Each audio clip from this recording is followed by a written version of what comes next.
안녕하세요. 가족 이야기 채널에 오신 것을 환영합니다. 1985년 저는 휴전선 근처에서 한 여자를 구했습니다. 그리고 제대를 하루 앞둔 그날 밤 중대장님은 갑자기 저를 지휘 통제실로 불러 한 사람을 만나게 했습니다. 1986년 5월 초의 강원도. 날씨는 눅눅하고 여전히 뼛속까지 시렸습니다. 이곳의 추위는 제 고향 쌀의 고장인 김포 평야의 상쾌한 겨울 바람과는 달랐습니다. 그것은 마치 산의 바위와 서리에서 뿜어져 나오는 듯한 날카로운 냉기였습니다. 두꺼운 방한복을 뚫고 뼛속까지 파고들어 두 손을 마른 장작처럼 뻣뻣하게 만들었습니다. 저는 막사 안개인 침상에 무릎을 모으고 앉아 각 잡혀 싸둔 군장을 바라봤습니다. 3년간의 군 생활, 젊은 청년의 모든 것이 저 안에 담겨 있었습니다. 집에 갈 때 입을 깨끗한 군복 한 벌, 동생들에게 선물로 줄 건빵 몇 봉지, 그리고 가장 중요했던 초소 근무를 하며 틈틈이 적어 내려간 제 일기장까지 오늘따라 안개가 일찍 내려앉았습니다. 오후 4시가 갓 넘었을 뿐인데 하늘은 잿빛으로 변해 당장이라도 태백산맥 정상으로 무너져 내릴 듯 무겁게 가라앉아 있었습니다. 막사 구석에서 동기인 상철이가 치는 기타 소리가 희미하게 들려왔습니다. 어찌나 애절하게 들리던지요. 그 녀석은 이등병의 편지를 연주하고 있었습니다. 우리 같은 군인들이라면 누구나 외우고 있는 노래였죠. 야, 기타는 무슨, 우리 박 병장님은 이제 어머니 곁으로 돌아가시는데 제일 부럽습니다. 형님. 동혁이가 제 어깨를 툭 치며 말했습니다. 목소리는 장난스러웠지만 그 눈빛은 서운함이 가득했습니다. 저는 지난 3년 중 가장 홀가분한 미소를 지었습니다. 너희도 몸 건강히 잘 지내. 내년에 편지할게. 어차피 조금만 버티면 다들 사회에서 만날 거 아니냐. 말은 그렇게 했지만 우리 모두 알고 있었습니다. 최전방 군인에게 이별은 곧 영원한 헤어짐일 수 있다는 것을요. 저는 익숙한 무게를 느끼며 군장을 어깨에 뱄습니다. 막사 밖에서는 부대의 K-111 트럭이 이미 시동을 걸고 부르릉거리고 있었습니다. 경쾌한 엔진 소리와는 달리 매캐한 경유 냄새가 코끝을 찡하게 만들었습니다. 오늘은 제가 제대하는 날입니다. 전역증을 손에 쥐고도 꿈을 꾸는 것만 같았습니다. 고향의 어머니는 분명 손꼽아 저를 기다리고 계시겠지요. 제가 막사 밖으로 나가자 분대원들이 모두 저를 배웅하러 몰려 나왔습니다. 굳센 악수와 남자들끼리의 서투른 포옹, 누구 하나 눈물 섞인 말을 하진 않았지만 눈빛만으로도 수많은 감정이 오갔습니다. 빨리 타, 어두워지겠다. 운전병이 창밖으로 고개를 내밀어 재촉했습니다. 저는 트럭 짐칸에 올라타 바람이 덜 닿는 구석에 자리를 잡았습니다. 차가 덜컹거리며 움직이기 시작했고 천천히 부대 정문을 빠져나갔습니다.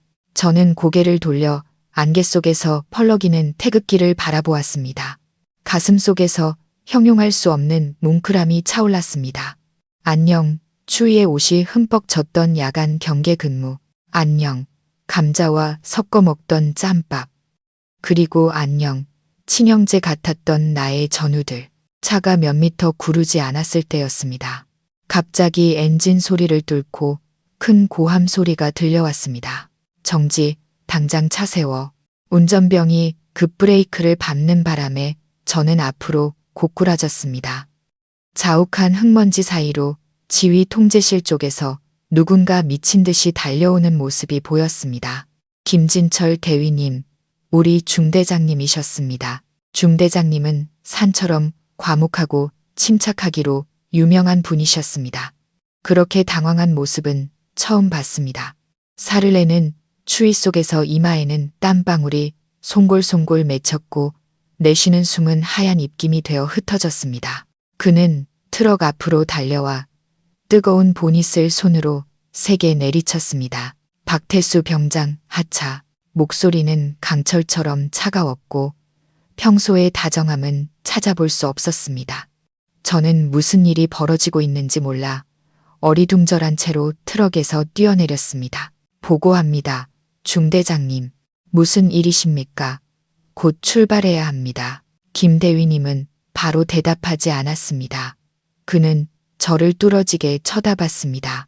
그 눈빛은 엄격하면서도 무언가 불안해 보였습니다. 그는 손수건으로 이마에 땀을 닦아내고는 또박또박 단호하게 말했습니다. 전역 취소다. 사단 본부에서 긴급 소집 명령이 떨어졌다. 지금 당장 지휘관 차량에 탑승해서 사단으로 이송 조치한다. 이송 말입니까? 제가 뭘 잘못했습니까? 저는 전역증까지 받았습니다. 이건 명령이다. 김대위님은 제 말을 잘랐습니다. 그리고는 우리 둘만 들릴 정도로 목소리를 낮췄습니다. 자네가 무슨 짓을 했는지 알고 있겠지. 석 달 전, 1985년 섣달 그년날 밤의 일 말이다. 그의 말은 마치 제 얼굴에 찬물을 끼얹는 것 같았습니다. 정신이 번쩍 들었습니다. 심장이 갈비뼈 안에서 미친 듯이 요동쳤습니다. 석 달 전, 섣달 그넷날 밤, 저는 멀어져 가는 군용 트럭을 망연자실하게 바라봤습니다. 설을 쇠러 고향에 가려던 저의 희망을 싣고 트럭은 그렇게 코너 너머로 사라졌습니다. 바위 틈을 스치는 겨울바람이 마치 야생 짐승의 울음소리처럼 들렸습니다. 저는 알았습니다. 제 귀한 길이 어긋나 버렸다는 것을, 그리고 거대한 폭풍이 몰려오고 있다는 것을. 모든 것은 그 운명의 밤에서 시작되었습니다. 제가 서연이라는 이름의 그 여자를 만났던 그 밤, 김대위님은 양옆에 서 있던 위병들에게 눈짓을 하고는 대기 중이던 지프차를 턱으로 가리켰습니다. 타라. 험한 꼴 보이기 전에. 저는 수만 가지 질문으로 머릿속이 뒤엉킨 채 터덜터덜 걸었습니다. 이 최전방의 바위 아래 영원히 묻어두었다고 생각했던 비밀이 결국 파헤쳐지고 만 것입니다. 그리고 저는 어렴풋이 깨달았습니다. 제 인생이 전혀 예상치 못한 방향으로 꺾이게 될 것이라는 사실을. 덜컹거리는 지프차에 앉아 저는 눈을 감았습니다. 기억은 저를 석 달 전 그날 밤으로 데려갔습니다. 1985년 섣달 그년, 그해 겨울은 기록적인 한파가 몰아쳤습니다. 기상예보에서는 강력한 한랭기단이 남하하여 휴전선 부근의 기온이 영하 20도 이하로 떨어질 것이라고 했습니다. 밖에 둔 수통의 물이 순식간에 살얼음으로 변할 정도였습니다. 주위의 나무들은 온통 하얀 서리 옷을 입고 앙상한 가지를 늘어뜨리고 있었습니다. 그날 밤은 제 경계 근무 차례였습니다. 밤 12시부터 새벽 2시까지 사람들이 말하는 개도 돌을 씹고 닭도 자갈을 쪼아먹는 가장 춥고 고요한 시간이었습니다. 저는 작년에 어머니께서 짜서 보내주신 털목도리를 단단히 두르고 두꺼운 방한복을 껴입은 채 개머리판을 접은 K 소총을 들고 초소를 나섰습니다. 제 임무는 전방 초소에서 약 1km 떨어진 마른 계곡을 따라 순찰하는 것이었습니다. 길은 겨우 사람 하나 다닐 만큼 좁았고 날카로운 바위들이 널려 있어 조금만 헛디뎌도 아래의 깊은 낭떠러지로 떨어질 수 있었습니다. 그날 밤은 달빛조차 희미했습니다. 창백한 빛이 짙은 안개를 겨우 뚫고 바위벽에 기괴한 형상들을 만들어냈습니다. 자갈 위를 밟는 제 발소리만이 정적 속에서 서걱거리며 울려 퍼졌습니다. 가끔 깊은 숲 속에서 들려오는 소쩍새 소리에 온몸에 소름이 돋았습니다. 비록 산에 익숙해졌지만 최전방에서의 고독감은 항상 사람을 극도로 긴장하게 만들었습니다. 순찰로의 절반쯤 갔을 때 14번 표지석 근처 마른 계곡에 다다랐을 때였습니다. 저는 갑자기 걸음을 멈췄습니다. 군인의 본능이 무언가 잘못되었다고 속삭였습니다. 저는 눈을 가늘게 뜨고 희뿌연 안개 너머를 응시했습니다. 거북이 머리 모양의 큰 바위 옆에 검고 우뚝 솟은 형체가 움직이지 않고 있었습니다. 바위도 나무 그루터기도 아니었습니다. 저는 즉시 몸을 낮추고 손가락을 방아쇠에 건 채 조용히 앞으로 포복해 나갔습니다. 누구야? 상대방이 정신이 있다면 들을 수 있을 만큼 나지막이 외쳤습니다. 대답은 없었습니다. 오직 바위 틈을 스치는 바람, 소리만이 윙윙거릴 뿐이었습니다. 저는 몇 분 더 기다리며 주위에 매복이 있는지 살폈습니다. 여전히 완벽한 침묵. 저는 가까이 다가가기로 결정했습니다. 거리가 몇 걸음채 남지 않았을 때 저는 그것이 사람이라는 것을 깨달았습니다. 엎드린 채 몸의 절반이 차가운 계곡물에 잠겨 있었습니다. 저는 서둘러 그 사람을 뒤집었습니다. 손에 든 작은 손전등의 희미한 불빛이 얼굴을 스쳤을 때 저는 숨을 멈췄습니다. 핏기 하나 없이 새하얀 얼굴, 여자였습니다. 25살쯤 되어 보이는 젊은 여자. 긴 머리는 흠뻑 젖어 단아한 얼굴에 달라붙어 있었지만 추위로 파랗게 질려 있었습니다. 그녀는 이 지역 주민들이 입는 허름한 옷을 입고 있었습니다. 하지만 옷자락을 만졌을 때 저는 순간 멈칫했습니다. 옷감의 감촉이 너무나 부드럽고 촘촘했습니다. 주민들이 직접 짜는 투박한 옷감과는 전혀 달랐습니다. 마치 도시의 값비싼 비단 같았습니다. 그녀의 코에 손을 대보았습니다. 바람 앞에 등불처럼 약하고 희미한 숨결. 그녀는 저체온증으로 죽어가고 있었습니다. 손전등 불빛이 그녀의 손목으로 미끄러졌습니다. 저는 소스라치게 놀랐습니다. 희고 가느다란 손목을 따라 길고 붉은 흉터가 끔찍하게 나 있었습니다. 그리고 그녀의 신발은 낡은 운동화나 고무신이 아니었습니다. 세련된 디자인의 가죽 부츠였습니다. 이 산골짜기에서 평생 본 적 없는 비싼 외제 신발이었습니다. 그 순간 제 머릿속에서는 격렬한 싸움이 벌어졌습니다. 군 규율은 명확했습니다. 낯선 사람을 함부로 군사구역으로 들여서는 안 된다.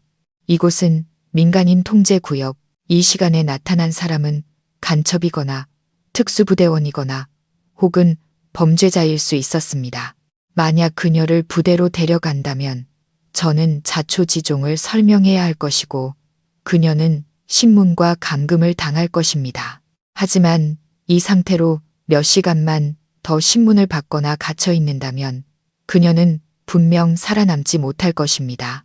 하지만 그녀를 이 사르는 추위 속에 버려둔다면 1시간도 안 되어 딱딱한 시신이 될 것이 분명했습니다. 저는 창백한 그녀의 얼굴을 보았습니다. 파랗게 질린 입술이 살짝 벌어진 채 마치 도움을 청하는 것 같았습니다. 고향에서 어르신들은 늘 말씀하셨습니다. 사람 한 명을 구하는 것이 7층 탑을 쌓는 것보다 낫다고. 어릴 때부터 어머니께 인정을 배우며 자란 22살 청년의 양심이 제가 등을 돌리는 것을 허락하지 않았습니다. 저는 이를 악물고 훗날 제 인생을 통째로 바꿔놓을 줄은 꿈에도 몰랐던 대담한 결정을 내렸습니다.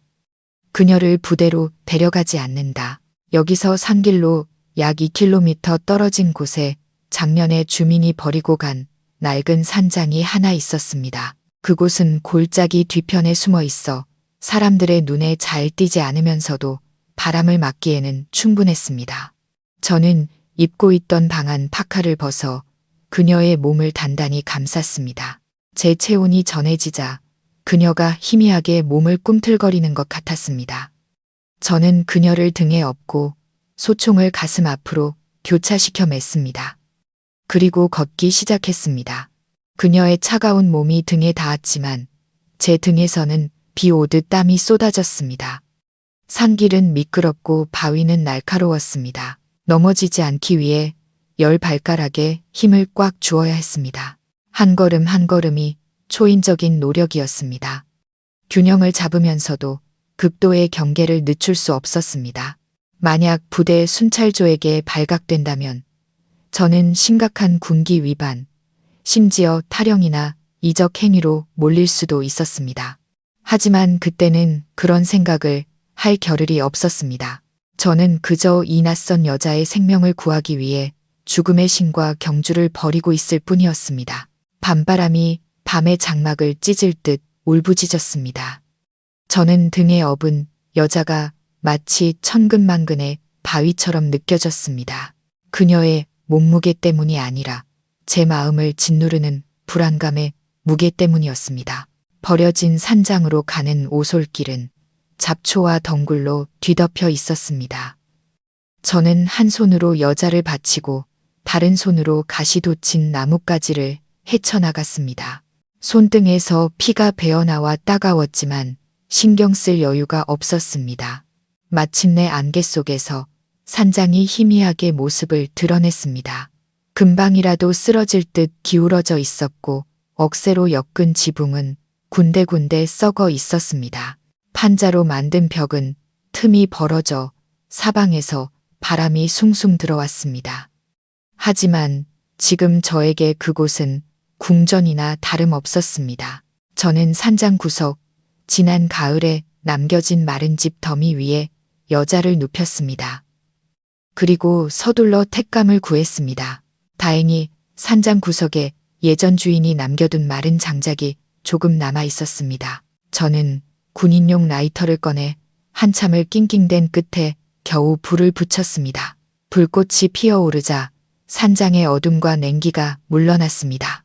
여자에게 돌아가 보니 그녀는 여전히 움직임이 없었지만 가슴이 조금 더 규칙적으로 오르내리고 있었습니다. 저는 허리에 찬 수통을 풀어 찌그러진 반합에 물을 붓고 품속에서 감기 예방으로 늘 가지고 다니던 생강 한 톨을 꺼냈습니다. 총 개머리판으로 생강을 으깨어 물에 넣고 불 위에 올렸습니다. 향긋한 생강 냄새가 장작 연기와 어우러져 최전방의 추운 밤 속에서 이상하리만치 따뜻한 향기를 만들어냈습니다. 물이 끓자 저는 여자를 일으켜 세우고 입을 벌려 뜨거운 생강차를 한 숟가락씩 떠먹였습니다. 뜨거운 생강차가 목구멍으로 넘어가자 여자는 몇 번 심하게 기침을 하더니 천천히 눈을 떴습니다. 그녀의 눈은 칠흑같이 검고 깊었지만 공포와 피로로 흐릿했습니다. 그녀는 저를 뚫어지게 쳐다봤습니다. 마치 사냥꾼을 경계하는 상처 입은 짐승의 눈빛이었습니다. 정신이 좀 들어요.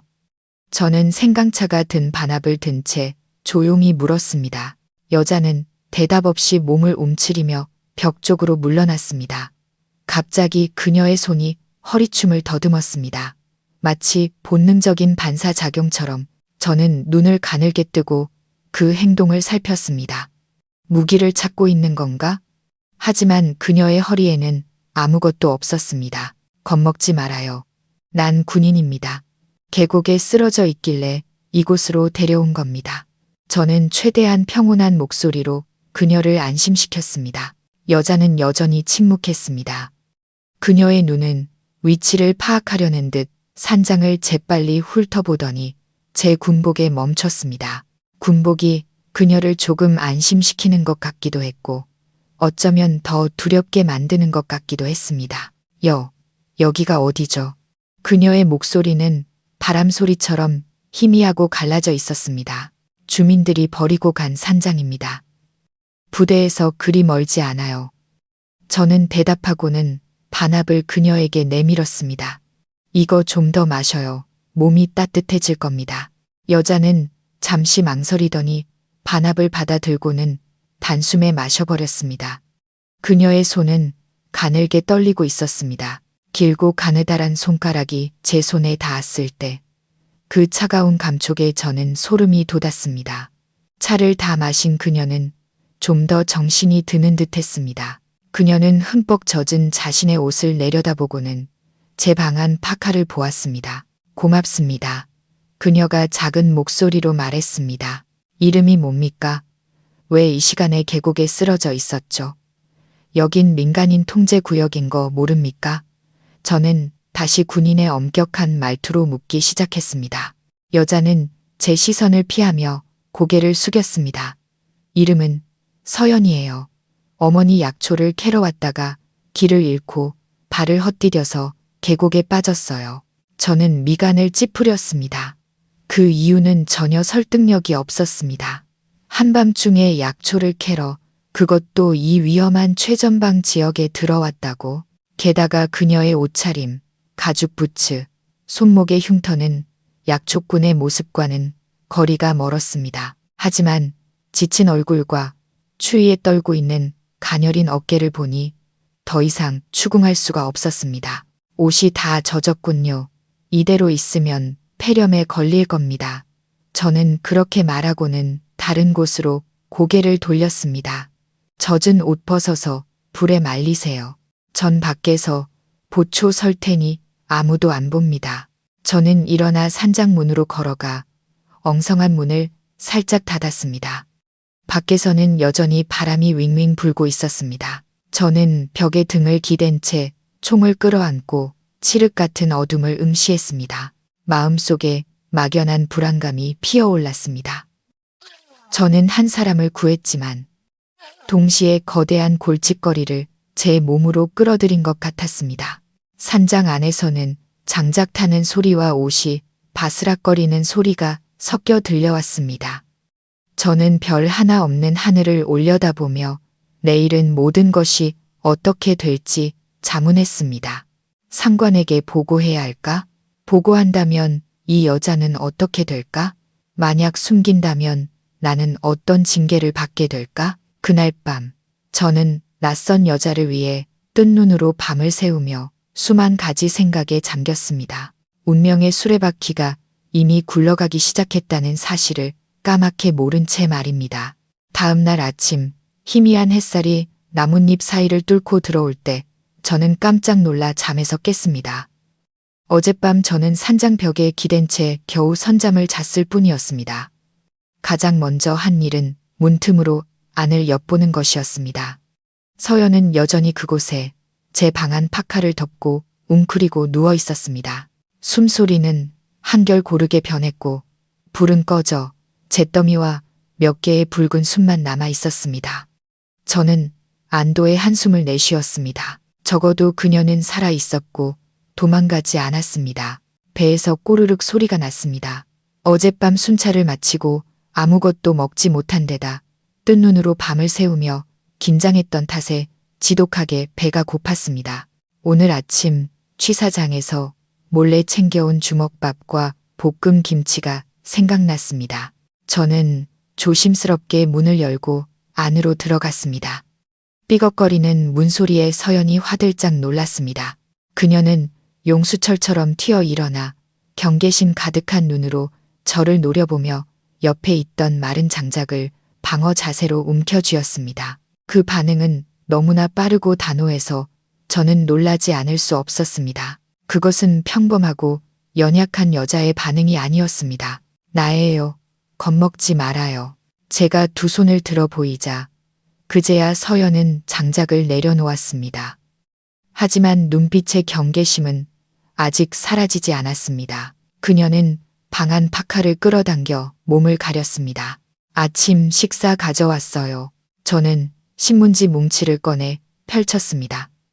하얀 쌀로 만든 주먹밥 2개와 작은 비닐에 담긴 볶음 김치, 고소한 밥 냄새와 매콤한 김치 냄새가 퍼지자 산장 안의 어두운 분위기가 조금은 겉히는 듯 했습니다. 서연의 시선은 주먹밥에 고정되었습니다. 그녀는 마른 침을 삼켰습니다. 배가 많이 고픈 것이 분명했습니다. 먹어요. 우리 부대 취사장에서 만든 겁니다. 깨끗해요. 저는 주먹밥을 그녀에게 건넸습니다. 서연은 더 이상 사양하지 않았습니다. 주먹밥을 받아 들고 한 입 베어 물었습니다. 그녀는 허겁지겁 먹었지만 먹는 방식은 매우 차분하고 단정해서 밥알 하나 흘리지 않았습니다. 이렇게 굶주린 상황에서도 그녀는 교양 있는 사람의 식사 예절을 지키고 있었습니다. 맛있어요. 저는 그녀의 맞은편에 앉아 제 몫의 주먹밥을 먹으며 물었습니다. 네, 정말 맛있어요. 고마워요. 서연이 대답했습니다. 목소리는 어제보다 한결 부드러워져 있었습니다. 이제야 아침 햇살 아래서 그녀를 제대로 관찰할 수 있었습니다. 서연은 묘한 아름다움을 지니고 있었습니다. 갸름한 얼굴, 높고 오뚝한 콧날, 얇지만 단호해 보이는 입술, 비록 창백한 피부와 헝클어진 머리였지만 그녀에게서는 시골 옷차림 뒤에 감춰진 날카롭고 어딘가 고고한 분위기가 풍겨 나왔습니다. 어제 이름이 서연이라고 했죠. 집은 어디예요? 저는 어젯밤의 질문을 반복했습니다. 서연은 씹는 것을 멈추고 시선을 재떨이로 돌렸습니다. 저는 철원 산골 마을에 살아요. 그냥 밭농사 짓고 살아요. 그녀의 목소리는 어설펐습니다.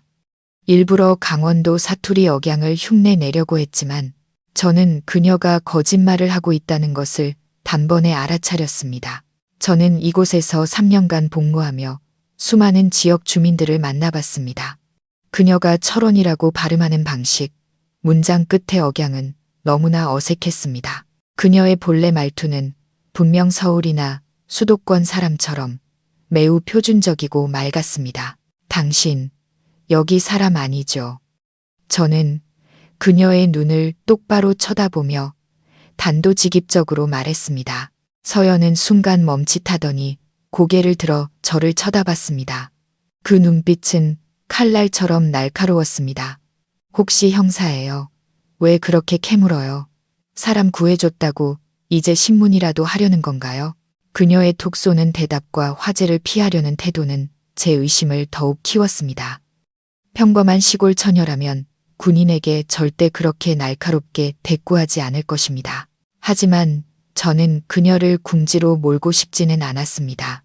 어쨌든 그녀는 지금 어려움에 처한 사람이니까요. 형사 아닙니다. 난 육군 수색대원이에요. 내 임무는 국경을 지키고 주민들을 돕는 겁니다. 하지만 거짓말은 싫어합니다. 서연은 침묵했습니다. 그녀는 고개를 숙이고 계속 밥을 먹었지만 속도는 현저히 느려졌습니다. 잠시 후 그녀가 입을 열었습니다. 목소리는 더 이상 날카롭지 않고 낮게 가라앉아 있었습니다. 미안해요. 저에게는 말 못할 사정이 있어요. 더 이상 묻지 말아 주실래요? 며칠만 기운 차릴 때까지 머물게 해주시면 바로 떠날게요. 당신이나 부대에 절대 피해를 주지 않겠다고 약속해요. 서연의 슬픈 얼굴과 간절한 눈빛을 보니 제 마음은 다시 약해졌습니다. 저는 여자들이 울거나 애원하는 모습에 유독 약한 남자였습니다. 도저히 매정하게 굴 수가 없었습니다. 알았어요. 여기 계속 있어요. 하지만 낮에는 절대 밖으로 나가면 안 됩니다. 순찰 중인 군인들 눈에 띄면 당신이나 나나 둘 다 큰일 나요. 제가 어떻게든 먹을 건 가져다 줄게요. 서연은 고개를 끄덕였습니다. 알겠어요. 고마워요. 그런데 이름이 어떻게 되세요? 박태수입니다. 고향은 김포고요. 저는 순박하게 웃었습니다. 태수 씨. 서연은 제 이름을 머릿속에 새기려는 듯 중얼거렸습니다. 김포 사람들은 마음이 따뜻하군요. 저는 자리에서 일어나며 옷에 먼지를 털었습니다. 이제 부대로 돌아가 봐야 해요. 점호 시간에 없으면 큰일 나거든요. 제가 한 말 꼭 명심해요. 산장을 나서기 전 저는 다시 한번 서연을 돌아봤습니다. 그녀는 어두운 구석에 웅크리고 앉아 반짝이는 눈으로 저를 보고 있었습니다. 그 모습은 마치 무리에서 쫓겨나 어두운 동굴 속에서 상처를 핥고 있는 상처 입은 고독한 늑대를 떠올리게 했습니다. 가여우면서도 어딘가 두려운 늑대. 저는 걱정스러운 마음을 안고 부대를 향해 빠르게 걸었습니다. 저는 지금 비밀을 숨기고 있었습니다. 그리고 직감적으로 느꼈습니다. 이 비밀이 저에게 예측할 수 없는 폭풍을 몰고 올 것이라는 것을. 그 후 며칠은 저에게 극도의 긴장감 속에서 보내는 시간이었습니다. 저는 이중 생활을 했습니다. 한편으로는 성실하고 활기찬 박병장이 되어 모든 임무를 완수하고 동료들과 웃고 떠들었습니다. 다른 한편으로는 낯선 사람을 숨긴 채 도둑처럼 몰래 움직이는 범죄자였습니다. 점심시간이나 해질녘이 되면 저는 택감을 구하러 간다거나 산나물을 캔다는 핑계를 대고 막사를 빠져나왔습니다. 나갈 때마다 건빵이나 구운 고구마, 아침 식사 때 남은 빵 조각 같은 것을 몰래 숨겨 나갔습니다. 서연의 건강은 꽤 빨리 회복되었습니다. 이틀 만에 얼굴에 혈색이 돌기 시작했고 입술의 보라색도 옅어졌습니다. 더 이상 누워만 있지 않고 산장 안을 돌아다닐 수도 있게 되었습니다. 서연은 자신에 대해서는 거의 말하지 않았지만 제게는 많은 것을 물었습니다. 고향 생활, 어머니, 그리고 황금빛으로 물드는 김포 평야에 대해 물었습니다. 태수 씨 고향에서는 설날이 아주 즐겁겠네요. 한 번은 제가 그녀를 위해 불을 쬐어줄 장작을 패고 있을 때 서연이 물었습니다. 그럼요. 저는 신이 나서 말했습니다. 설이 되면 온 마을이 모여서 떡국을 끓여요. 우리 어머니가 끓인 떡국이 동네에서 제일 맛있어요. 윷놀이도 하고 세배도 하고. 서연은 불꽃을 바라보며 멍하니 제 이야기를 들었습니다. 그녀의 입가에 슬픈 미소가 살짝 번졌습니다. 그렇게 평화로운 설날을 겪어본 지가 언제인지 모르겠네요. 댁에서는 설 안 쇠요. 저는 무심코 물었습니다. 서연은 대답 없이 침묵하며 다시 바닥에 조약돌만 만지작거렸습니다. 어느 날 오후 제가 막 따온 산머루 몇 알을 서연에게 가져다 주었을 때였습니다. 그녀는 제가 산장문을 고정하는 데 쓰던 돌멩이를 유심히 관찰하고 있었습니다. 그것은 제가 계곡에서 아무렇게나 주워온 주먹만 한 회색빛의 울퉁불퉁한 돌이었습니다. 서연은 그 돌을 들고 틈새로 들어오는 햇빛에 비춰보며 전문가처럼 눈을 가늘게 떴습니다. 태수 씨, 이 돌이 뭔지 알아요? 서연이 물었습니다. 그냥 조약돌 아니에요. 저기 계곡에 널려 있던데요. 제가 웃으며 대답했습니다. 서연은 고개를 저었습니다. 그녀의 목소리는 단호했습니다. 아니에요. 이건 가공되지 않은 옥원석이에요. 최상급 춘천옥이죠. 겉은 이렇게 볼품없어 보이지만 이 껍질을 갈아내면 안에는 맑고 투명한 비취색 옥이 들어있을 거예요. 이런 건 국경 너머에서 아주 비싼 값에 팔려요. 집 한 채 값은 좋게 될걸요. 저는 눈을 동그랗게 뜨고 그녀를 쳐다봤습니다. 그런 건 어떻게 그렇게 잘 알아요? 혹시 돌 장사했어요? 서연은 자기가 실언했다는 것을 깨달은 듯 화들짝 놀랐습니다. 그녀는 서둘러 돌을 내려놓으며 어색하게 웃었습니다. 아, 아니에요. 그냥 예전에 사람들이 하는 걸 본 적이 있어서요. 그냥 해본 소리니까 믿지 마세요. 하지만 저는 그녀가 그냥 해본 소리라고 믿지 않았습니다. 그녀가 돌을 쥐는 방식, 빛에 비춰보는 모습, 품질을 평가하는 그 날카로운 눈빛은 구경만 한 사람의 것이 아니었습니다. 그것은 전문가, 어쩌면 대가의 눈빛이었습니다. 제 안의 의심은 점점 커져만 갔습니다. 비싼 가죽 부츠를 신고 보석에 대해 깊은 지식을 가졌으며 이 버려진 산장에서 숨어 지내면서 자신을 산골 사람이라고 속이는 젊은 여자. 그녀는 도대체 누구일까? 하지만 이상하게도 의심이 깊어질수록 저는 더욱 그녀에게 끌렸습니다. 서연에게는 저를 보호하고 지켜주고 싶게 만드는 신비롭고 매력적인 무언가가 있었습니다. 그것이 집을 떠나온 군인의 외로움 때문인지 아니면 이제 막 어른이 된 남자의 영웅 심리 때문인지는 알 수 없었습니다. 엿새째 되는 날 밤이었습니다. 그날 밤은 비바람이 몰아쳤습니다. 저는 산장에 혼자 있을 서연이 추위에 떨고 있을까봐 걱정이 되어 잠을 이룰 수 없었습니다.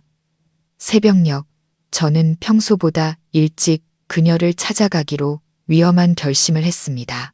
제가 도착했을 때 서연은 문 밖으로 내리는 비를 보며 무릎을 끌어안고 앉아 있었습니다. 저를 본 그녀는 평소처럼 놀라지 않고 그저 붉어진 눈으로 저를 돌아봤습니다. 울었던 것 같았습니다. 태수 씨.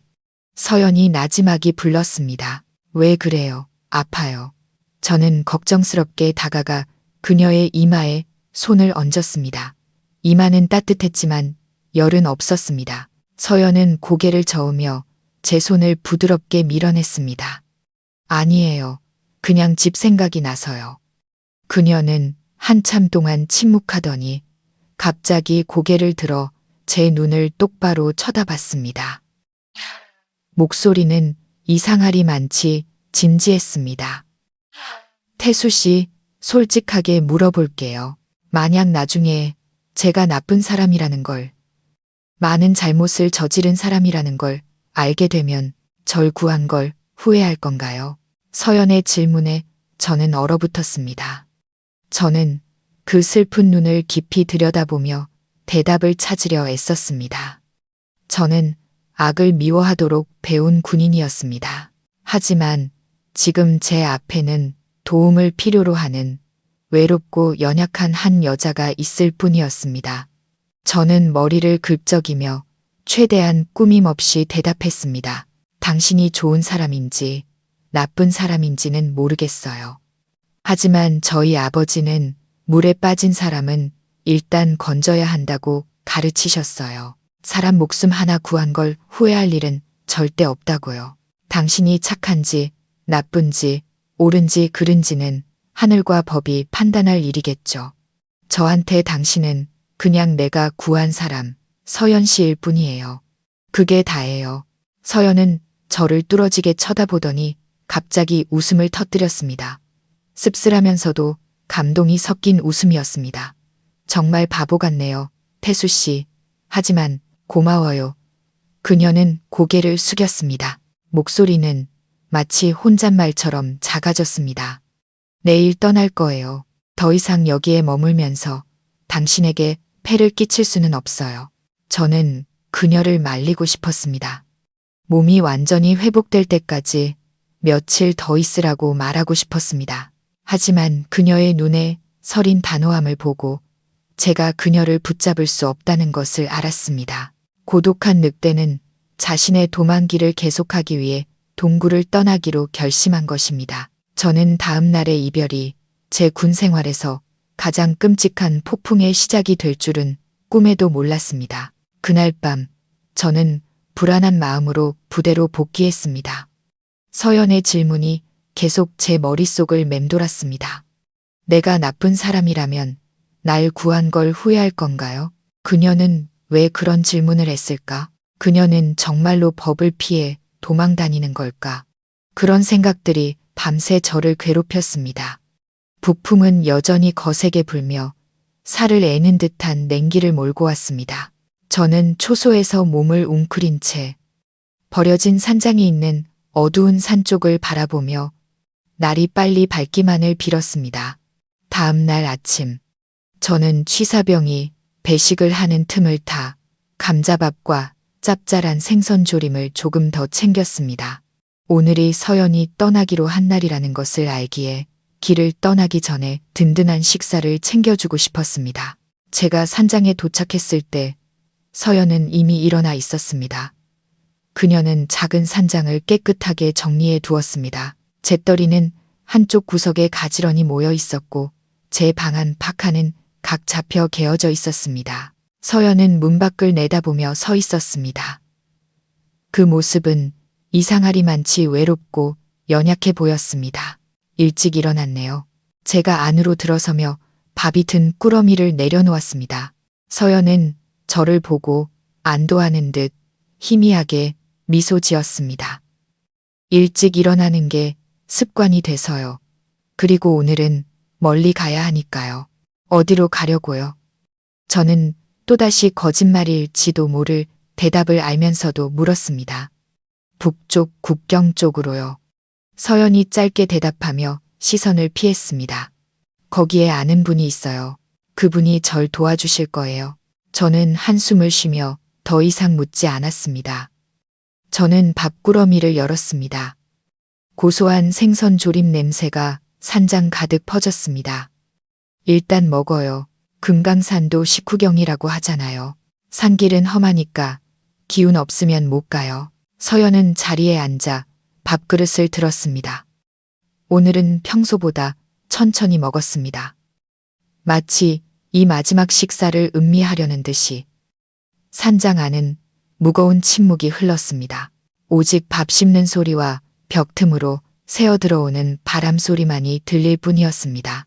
식사를 마친 서연은 물을 한 모금 마시고는 진지한 눈빛으로 저를 쳐다봤습니다. 태수 씨, 할 말이 있어요. 아마 믿지 않거나 저를 경멸할지도 모르지만 그래도 말해야 마음이 편할 것 같아요. 저는 허리를 펴고 앉아 귀를 기울였습니다. 말해봐요. 듣고 있을게요. 서연은 깊은 숨을 들이쉬고는 이야기를 시작했습니다. 그녀의 목소리는 낮고 슬펐습니다. 저는 약초꾼이 아니에요. 여기 사람도 아니고요. 저는 회계사였어요. 아주 나쁜 사람들을 위해 일했죠. 그들은 밀수를 하고 부패했고 끔찍한 일들을 저질렀어요. 심장이 빠르게 뛰기 시작했습니다. 오랫동안 품어왔던 제 의심이 사실로 드러나는 순간이었습니다. 서연은 평범한 사람이 아니었습니다. 그런데 왜 여기에 있는 거죠? 제가 물었습니다. 제가 그들을 분노하게 만드는 짓을 했거든요. 서연은 씁쓸하게 웃었습니다. 그 눈빛에 증오가 서려 있었습니다. 제가 그들의 가장 중요한 것을 훔쳤어요. 그들 모두를 감옥에 쳐넣을 수 있는 물건이죠. 그래서 그들이 저를 사방에서 쫓고 있어요. 폭력 조직원들 뿐만 아니라 부패한 권력자들까지도요. 저는 막다른 골목에 몰린 짐승 같아요. 더 이상 도망칠 곳이 없어요. 저는 방금 들은 정보를 소화하며 침묵했습니다. 젊은 여자가 혼자서 거대한 어둠의 세력과 맞서고 있었습니다. 어쩐지 그녀가 항상 그렇게 두려워하고 경계했던 것입니다. 그들에게서 뭘 훔쳤는데요. 저는 궁금했습니다. 서연은 고개를 저었습니다. 모르는 게 나아요. 많이 알수록 당신만 위험해져요.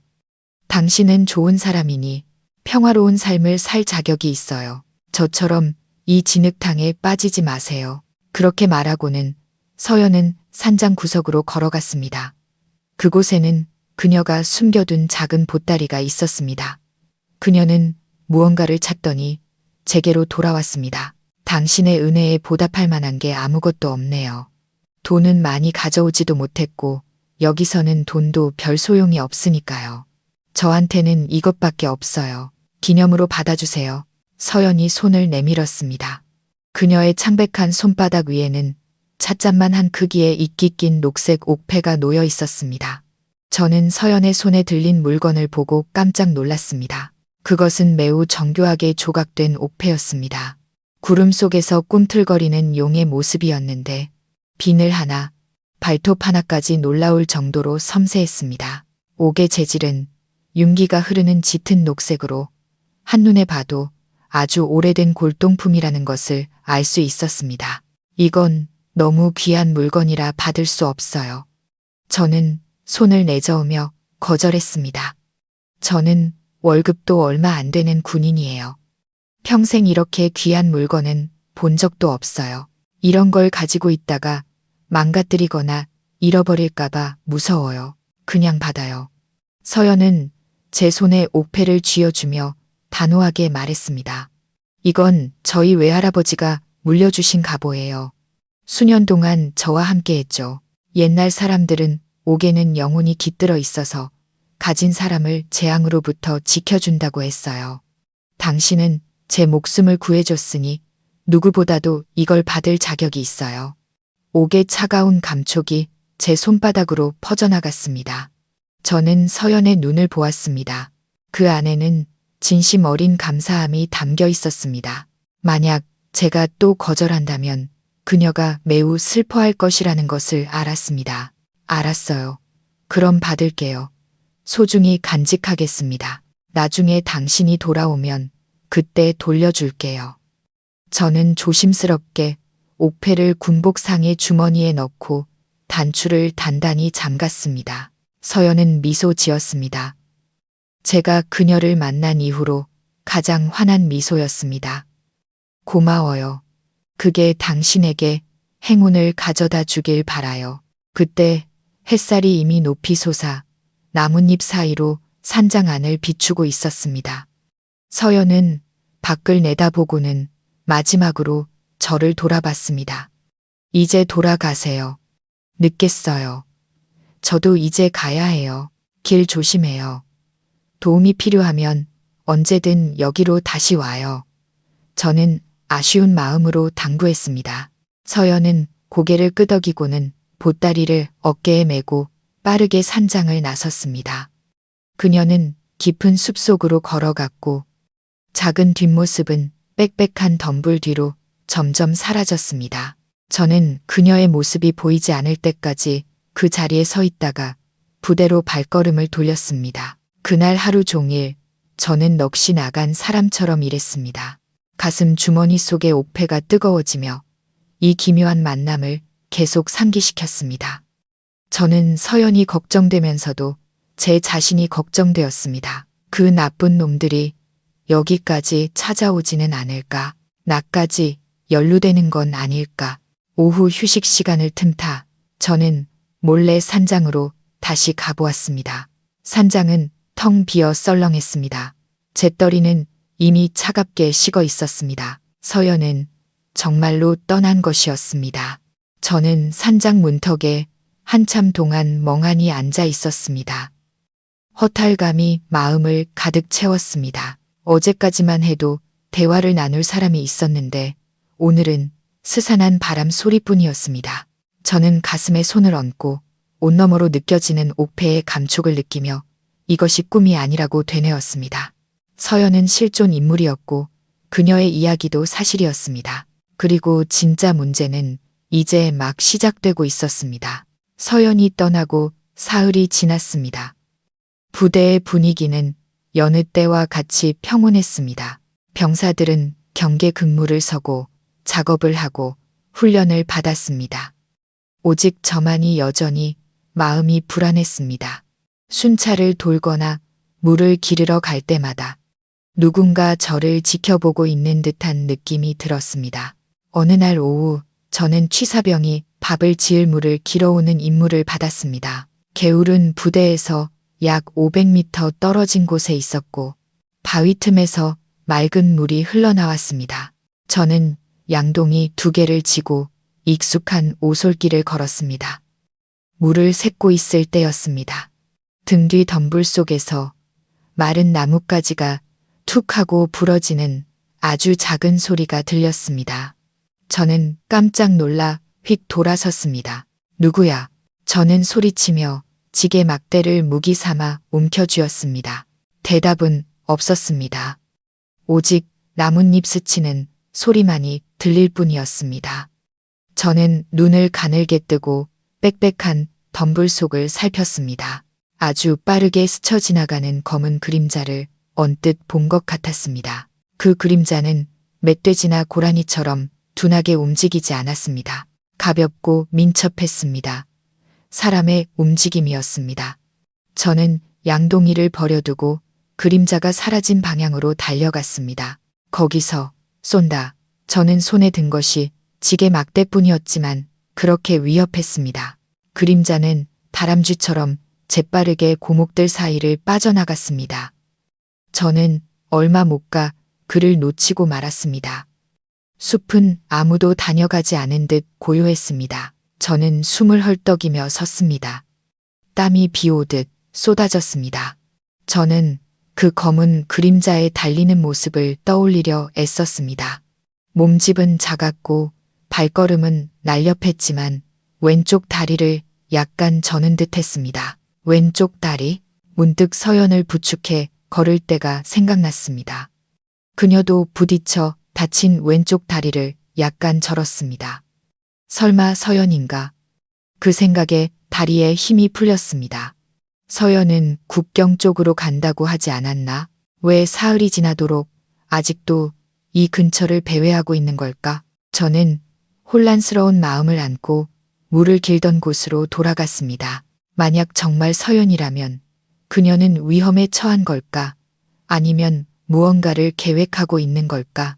왜 도망가지 않고 다시 이곳으로 돌아온 걸까? 저는 넋이 나간 채로 부대로 물을 길어 왔습니다. 지휘관에게 숲에 낯선 사람이 있다고 보고하고 싶었지만 만약 그게 정말 서연이라면 그녀가 붙잡힐까봐 두려웠습니다. 군인으로서의 책임감과 개인적인 감정 사이의 갈등이 다시 한번 저를 괴롭혔습니다. 그날 밤 저는 뒤척이며 잠을 이루지 못했습니다. 검은 그림자와 절뚝거리던 걸음걸이가 계속 머릿속에 떠올랐습니다. 저는 내일 순찰을 핑계로 그 지역을 더 자세히 수색해 봐야겠다고 결심했습니다. 진실을 밝혀내야만 했습니다. 하지만 저는 내일까지 기다릴 필요가 없었습니다. 진실은 제가 전혀 예상치 못한 방식으로 저를 찾아왔습니다. 다음 날은 일요일이었습니다. 부대에서는 체육대회가 열렸습니다. 오전 내내 저희는 연병장에서 땀을 뻘뻘 흘리며 훈련했고 화이팅하는 함성이 숲 전체에 울려 퍼졌습니다. 저는 격투 시합에 참가하여 2등을 했습니다. 상품으로 비누 한 장과 동료들의 박수갈채를 받았습니다. 점심때 저는 꽤 들뜬 기분으로 내무반으로 돌아왔습니다. 몇 번의 시합 끝에 지쳐서 그저 눕고 싶을 뿐이었습니다. 저는 두 줄로 나란히 놓인 2층 침대가 있는 내무반으로 들어갔습니다. 제 침대는 창가 쪽 아래층이었습니다. 모든 것이 내무반 규율에 맞게 깔끔하게 정돈되어 있었습니다. 이불과 모포는 벽돌처럼 각 잡혀 개어져 있었고 군장은 침대 발치에 단정하게 놓여 있었습니다. 저는 침대에 앉아 지난주에 어머니가 보내주신 편지를 다시 읽으며 그리움을 달래려고 했습니다. 베개를 들었을 때 저는 그대로 굳어버렸습니다. 제 베개 밑에 익숙한 녹색 물체가 놓여 있었습니다. 옥패였습니다. 저는 떨리는 손으로 그것을 집어들었습니다. 이 옥패는 며칠 전 서연이 제게 준 것보다 약간 작았지만 재질과 조각 문양은 똑같았습니다. 짙은 이끼 낀 녹색, 정교하게 꿈틀거리는 용의 모습, 분명히 제가 주머니에 간직하고 있는 것과 한 쌍이었습니다. 온몸에 피가 얼어붙는 것 같았습니다. 어떻게 이 옥패가 여기에 있을 수 있지? 최전방 부대는 24시간 철통 경비가 이루어지고 있었습니다. 출입구에는 보초가 서 있고 주변은 철조망으로 둘러싸여 있었습니다. 낯선 사람이 이곳에 잠입하는 것은 불가능했습니다. 하물며 아무도 모르게 병사의 내무반까지 들어와 베개 밑에 물건을 놓아두는 것은 더더욱 불가능한 일이었습니다. 그 사람이 초인적인 특수부대원의 기술을 가지고 있지 않다면 말입니다. 저는 어제 숲속에서 본 검은 그림자를 떠올렸습니다. 서연의 신비로운 모습과 날카로운 눈빛을 떠올렸습니다. 그녀는 도대체 누구일까? 그녀가 말한 대로 평범한 회계사가 어떻게 군부대에 아무도 모르게 잠입할 수 있단 말인가? 저는 손에 든 옥패를 보았습니다. 마치 뜨거운 석탄을 쥔 것 같았습니다. 이것은 선물이 아니었습니다. 이것은 메시지였습니다. 서연은 자신이 아직 여기 있으며 언제든지 저에게 접근할 수 있다는 것을 말하고 싶었던 것입니다. 혹은 더 나쁘게는 저를 그녀의 위험한 게임에 끌어들이고 싶었던 것일지도 모릅니다. 저는 심장이 쿵쾅거리는 것을 느끼며 옥패를 바지 주머니에 급히 쑤셔 넣었습니다. 이것을 숨겨야만 했습니다. 만약 누군가 부대 안에서 이 물건을 본다면 저는 도저히 설명할 방법이 없을 것입니다. 하지만 이미 늦었습니다. 내무반 문이 갑자기 활짝 열렸습니다. 김진철 대위님이 들어섰고 그 뒤를 분대장이 따르고 있었습니다. 박태수 병장, 김 대위님의 목소리는 평소와 달리 엄숙하게 울려 퍼졌습니다. 저는 깜짝 놀라 주머니 속 옥패를 꽉 쥐었습니다. 옛 김 대위님은 제 마음을 꿰뚫어 보려는 듯 제 눈을 똑바로 쳐다봤습니다.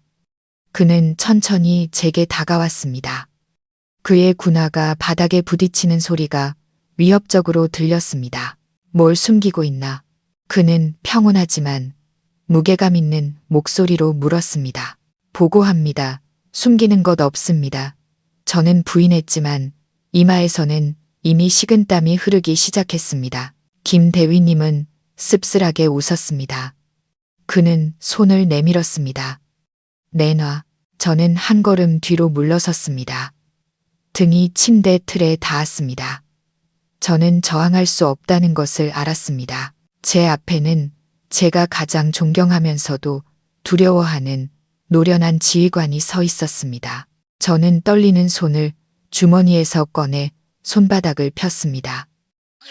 옥패는 제 손바닥 위에서 마법처럼 신비로운 녹색 빛을 반사하고 있었습니다. 방 안의 공기는 납처럼 무겁게 가라앉았습니다. 김 대위님은 옥패를 집어들어 눈앞에서 살펴보았습니다.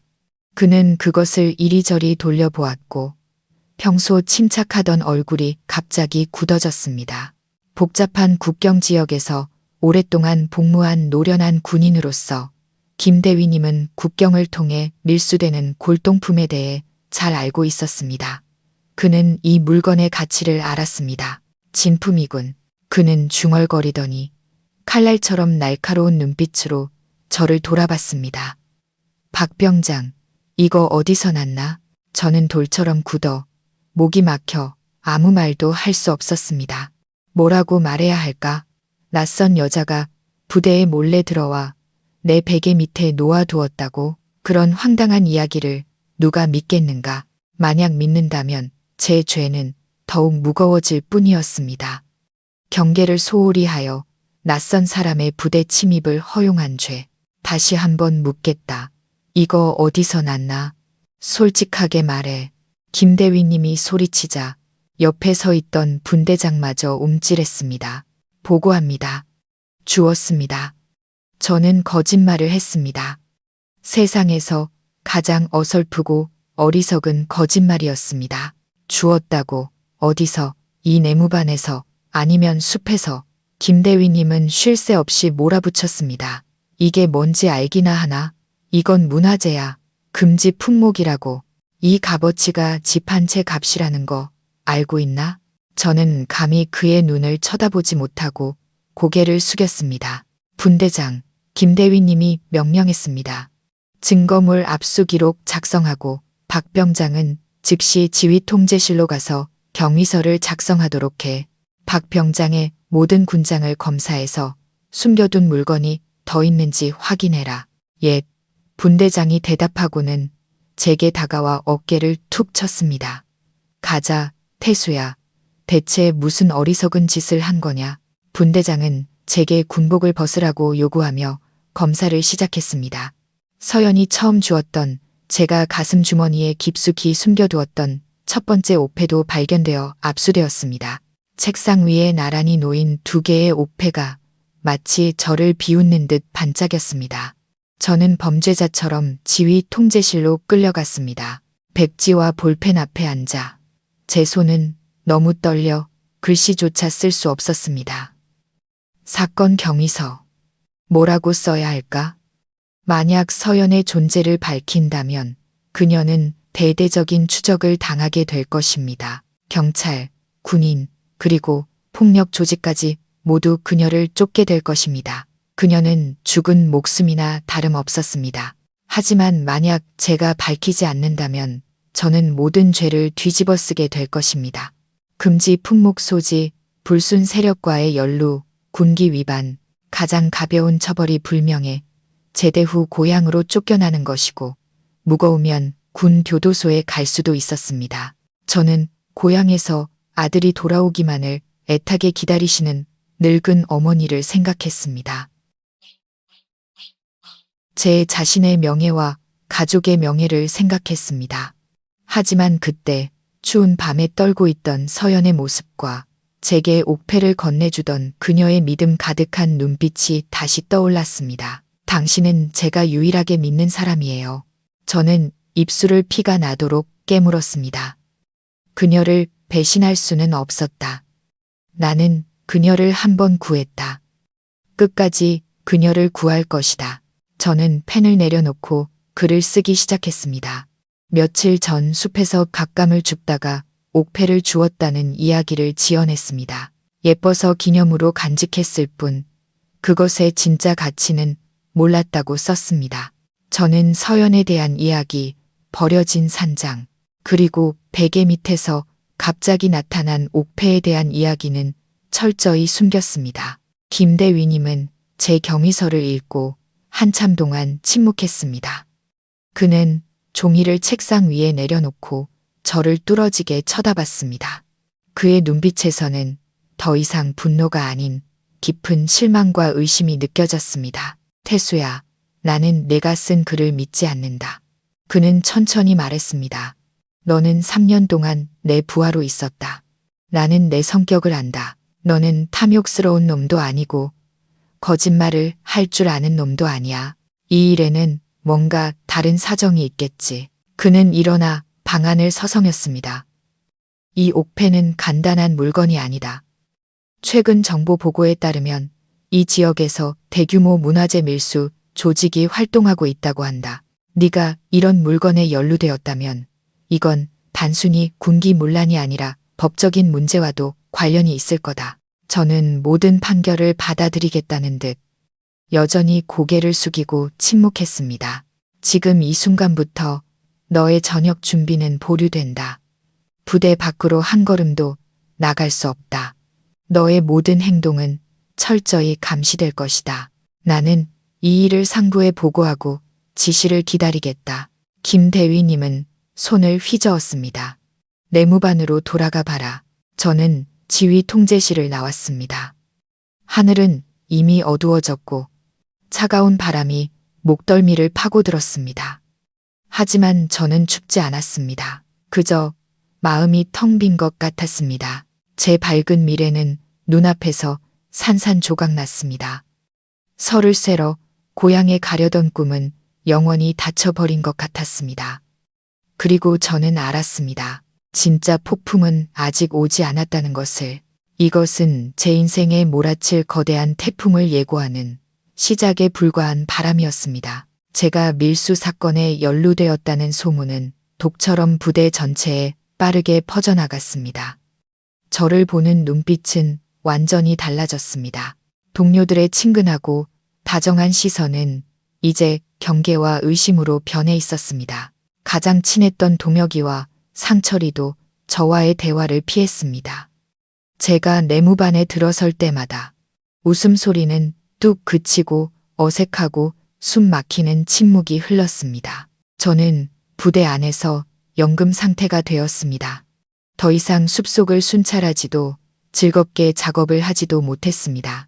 저는 내무반 안에서 낡은 책이나 신문을 읽거나 창밖을 멍하니 바라보며 시간을 보냈습니다. 그날 저녁 부대 전체에 비상 사이렌이 비통하게 울려 퍼졌습니다.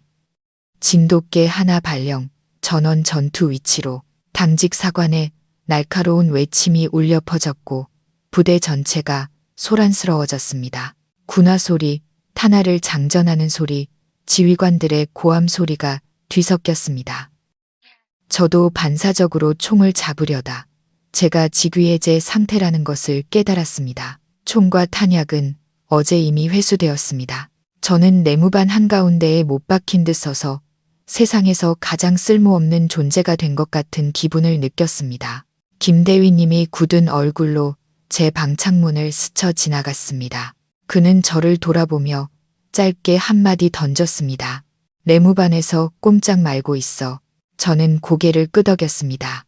속은 불타는 것 같았습니다. 분명히 큰일이 터진 것이었습니다. 다음 날 아침에야 비상 상황의 원인을 알게 되었습니다.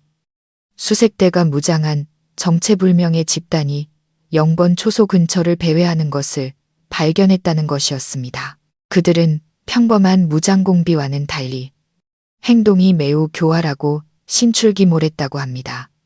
마치 무언가 또는 누군가를 찾고 있는 것 같았습니다. 저는 소름이 돋았습니다. 그들은 서연을 찾고 있었다. 저는 그렇게 확신했습니다. 서연이 언급했던 그 무리, 밀수업자들과 폭력 조직, 그들이 그녀의 흔적을 맡은 것입니다. 저는 극도로 불안했습니다. 서연은 어디에 있을까? 그녀는 자신이 사방으로 포위되었다는 것을 알고 있을까? 포위망은 점점 좁혀지고 있었습니다. 한쪽에는 극도로 경계하고 있는 군부대, 다른 한쪽에는 피에 굶주린 범죄자들. 서연은 도마 위의 생선처럼 더 이상 도망칠 곳이 없었습니다. 그날 하루 종일 저는 안절부절못하며 서성거렸습니다. 무언가 하고 싶었습니다. 서연에게 소식을 전해주고 싶었습니다. 하지만 저는 이곳에 갇혀 있었습니다. 사방의 벽이 감옥처럼 느껴졌습니다. 점심때 분대장이 제게 밥을 가져다 주었습니다. 그는 식판을 책상에 내려놓으며 안타까운 눈으로 저를 쳐다봤습니다.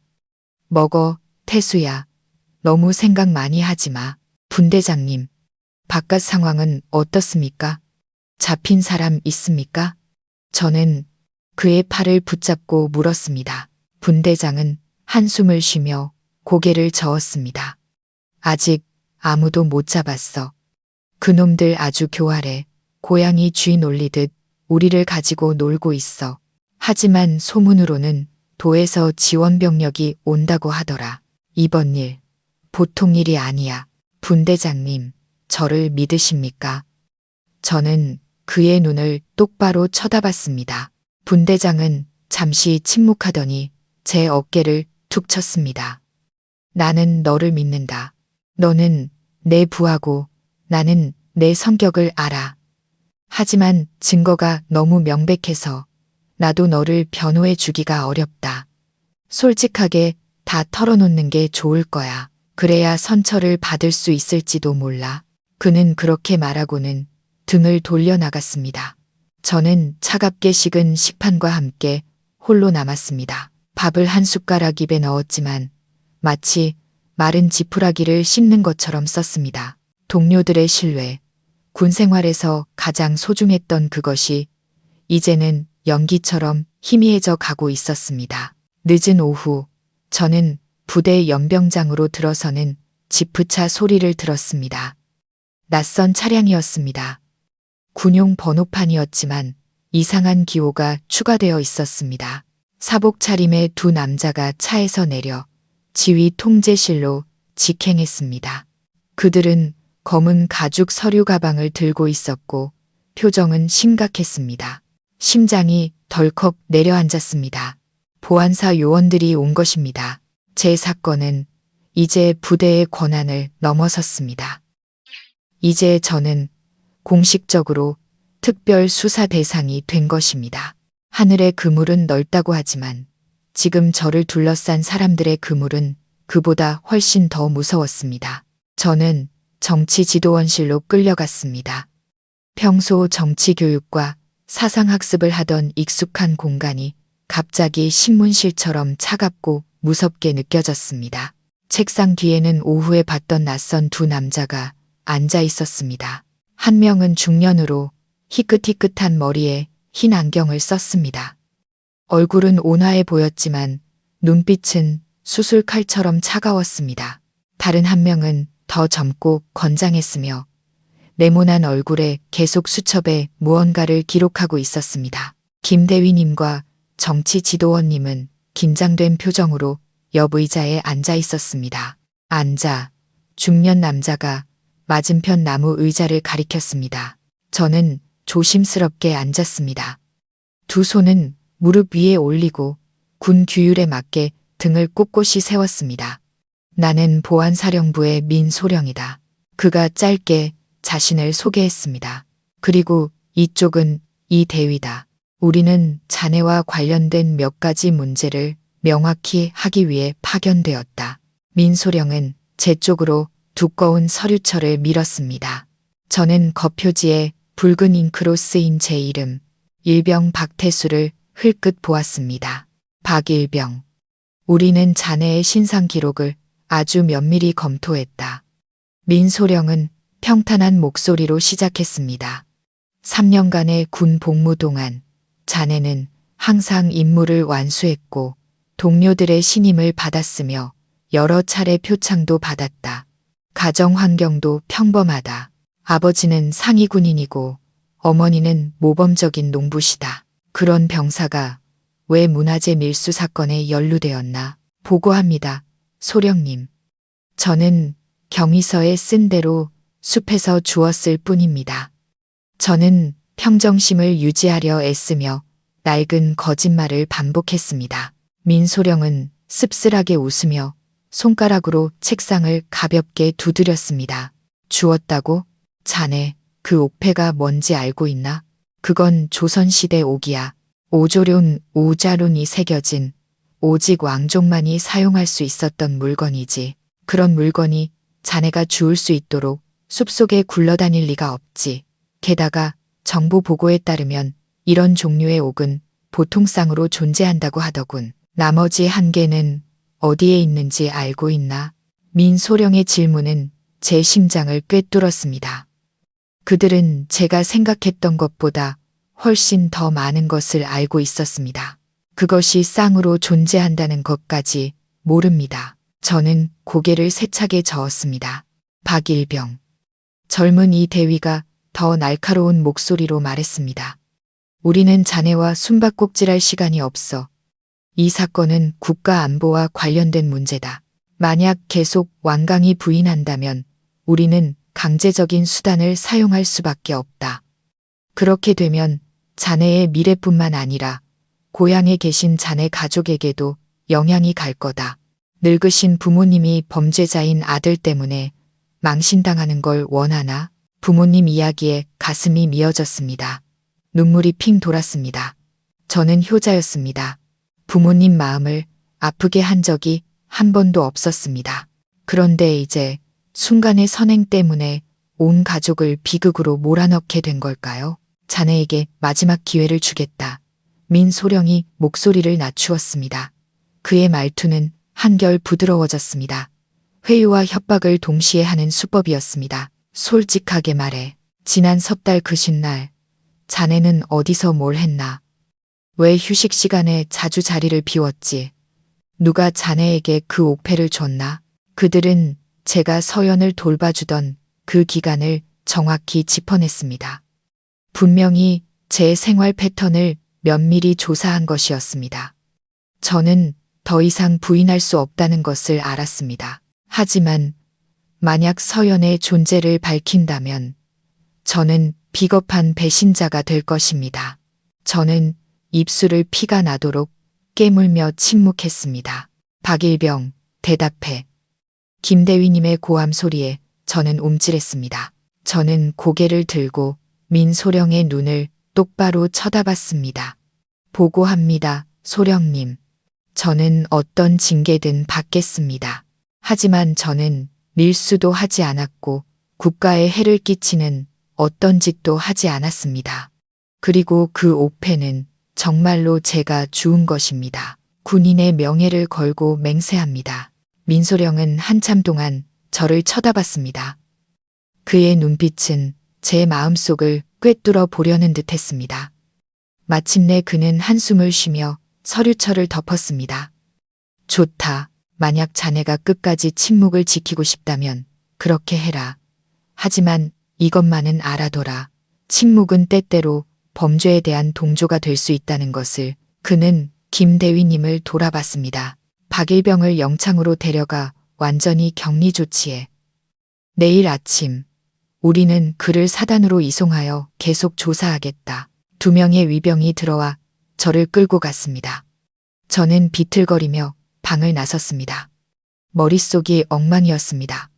이제 끝이었습니다. 내일이면 저는 끌려갈 것입니다. 서연을 다시 만나 옥패를 돌려주고 모든 진실을 물어볼 기회는 연기처럼 사라져 버렸습니다. 그날 밤 차가운 영창에 누워 저는 문틈으로 들려오는 바람 소리가 마치 누군가의 애통한 울음소리처럼 들렸습니다.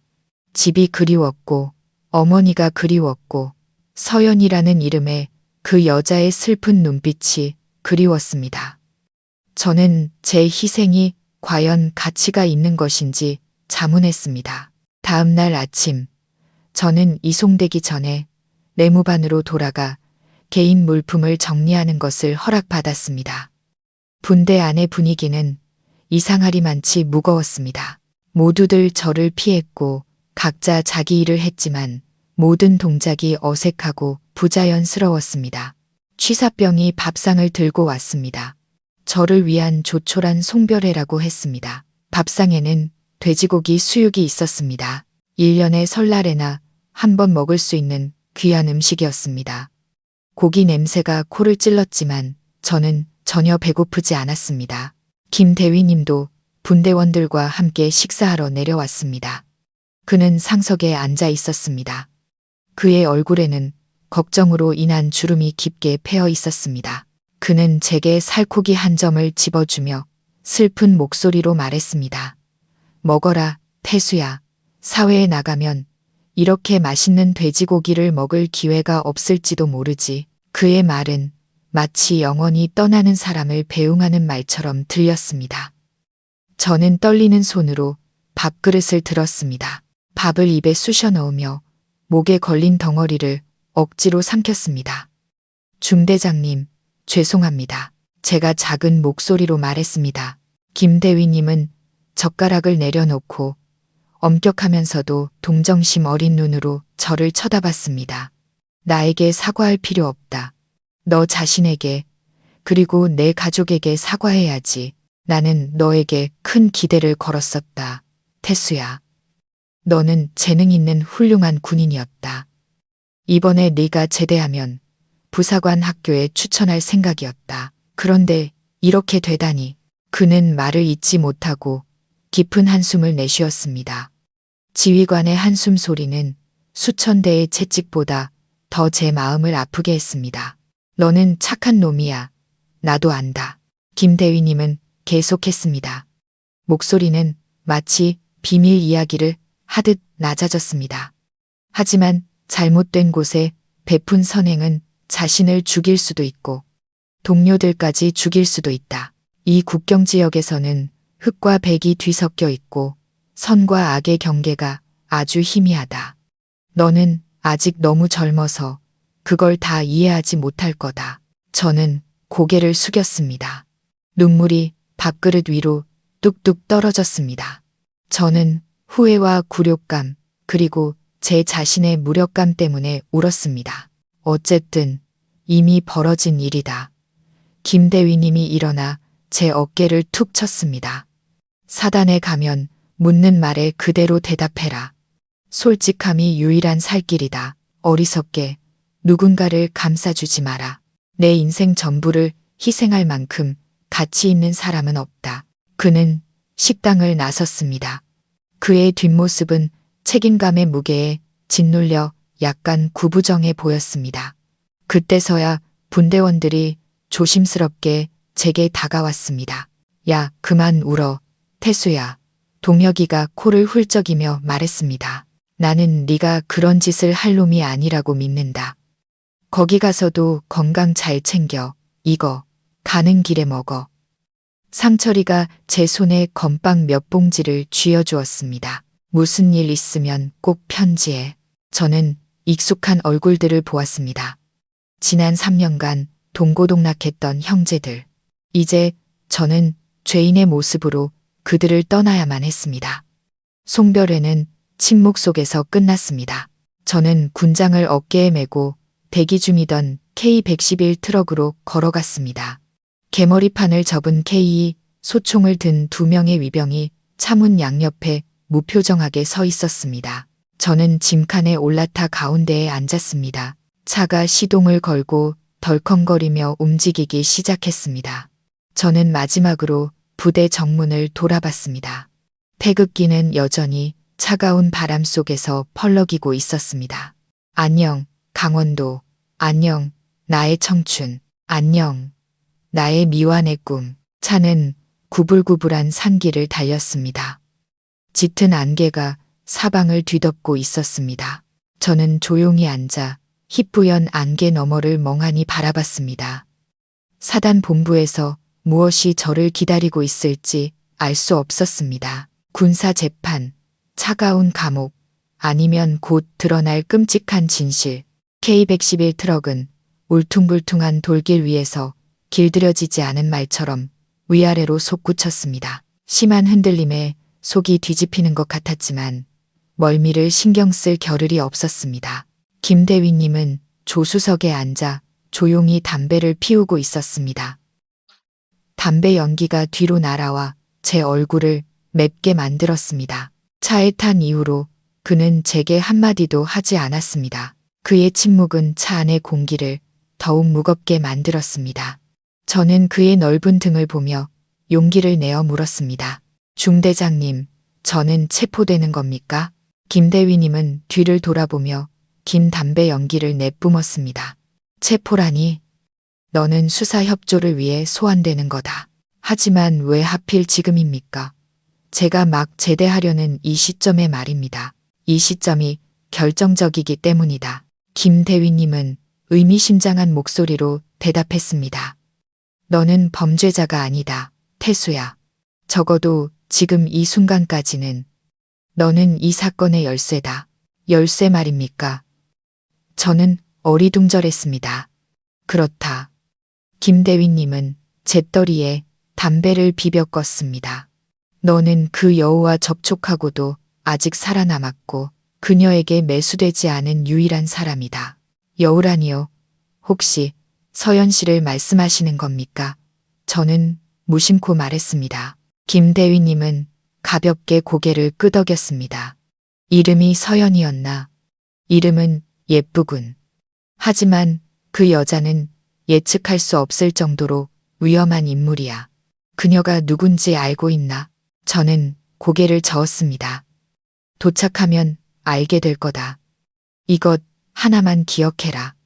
내가 보고 들은 것, 그녀에게서 들은 것이 반드시 진실은 아닐 거라는 걸 마주할 정신적 준비를 해둬라. 차가 3시간 넘게 달리자 철원 시내에 도착했습니다. 우리는 곧장 사단 본부 정문으로 들어갔습니다. 이곳의 분위기는 제 외딴 부대보다 훨씬 더 엄숙하고 긴박했습니다. 경비는 삼엄했고 차량들이 쉴 새 없이 드나들었습니다. 차는 2층짜리 견고한 건물 앞에 멈췄습니다. 2명의 위병이 저를 2층의 한 회의실로 데려갔습니다. 방 안에는 이미 몇몇 사람들이 앉아 기다리고 있었습니다. 보안사의 민소령 외에도 경찰 제복을 입은 대위 계급의 남자와 머리가 희끗희끗하고 대령 계급장을 단 바로 저희 사단장님이 계셨습니다. 저는 차렷 자세로 서서 규율에 맞게 경례를 했습니다. 일병 박태수, 명 받았습니다. 사단장님은 고개를 끄덕이며 제게 앉으라고 손짓했습니다. 박일병, 앉아라. 거추장스러운 의식은 필요 없다. 오늘은 특별한 회의다. 저는 의자에 앉았습니다. 심장이 쿵쾅거렸습니다. 이렇게 높은 직위의 인물들이 모였다는 것은 제 사건이 극도로 심각하다는 것을 의미했습니다. 경찰관이 서류 가방을 열어 큰 흑백 사진 한 장을 꺼내 책상 위에 놓고 제 쪽으로 밀었습니다. 박일병, 이 사진 속 인물을 잘 봐라. 누군지 알겠나? 저는 사진을 보았습니다. 고급스러운 벨벳 한복을 입고 머리를 우아하게 올린 채 반짝이는 장신구를 한 아름다운 여자였습니다. 옷차림과 분위기는 전혀 달랐지만 저는 그 눈을 즉시 알아볼 수 있었습니다. 깊고 슬픔이 서린 칠흑 같은 눈. 서연 씨입니다. 제가 나지막이 말했습니다. 맞다. 보통 서연이라고 불리지. 하지만 그녀의 진짜 이름은 강서연이다. 경찰관이 강철 같은 목소리로 말했습니다. 표면적으로는 광명무역의 회계팀장이지만 실제로는 북부 국경 최대의 금과 문화재 밀수 조직의 위장 회사다. 그 조직의 두목은 독사라고 불리는 놈이지. 저는 망연자실했습니다. 회계팀장, 밀수 조직, 폭력 조직 두목. 그 단어들은 너무나 낯설고 무서웠습니다. 그녀는 현재 횡령 및 밀수 혐의로 전국에 수배 중이다. 경찰관은 계속했습니다. 하지만 더 중요한 것은 그녀가 우리와 범죄 조직 양쪽 모두가 간절히 원하는 것을 가지고 있다는 점이다. 비밀 장부 말씀이십니까? 저는 서연이 말했던 가장 중요한 것을 떠올렸습니다. 정확하다. 민소령이 끼어들었습니다.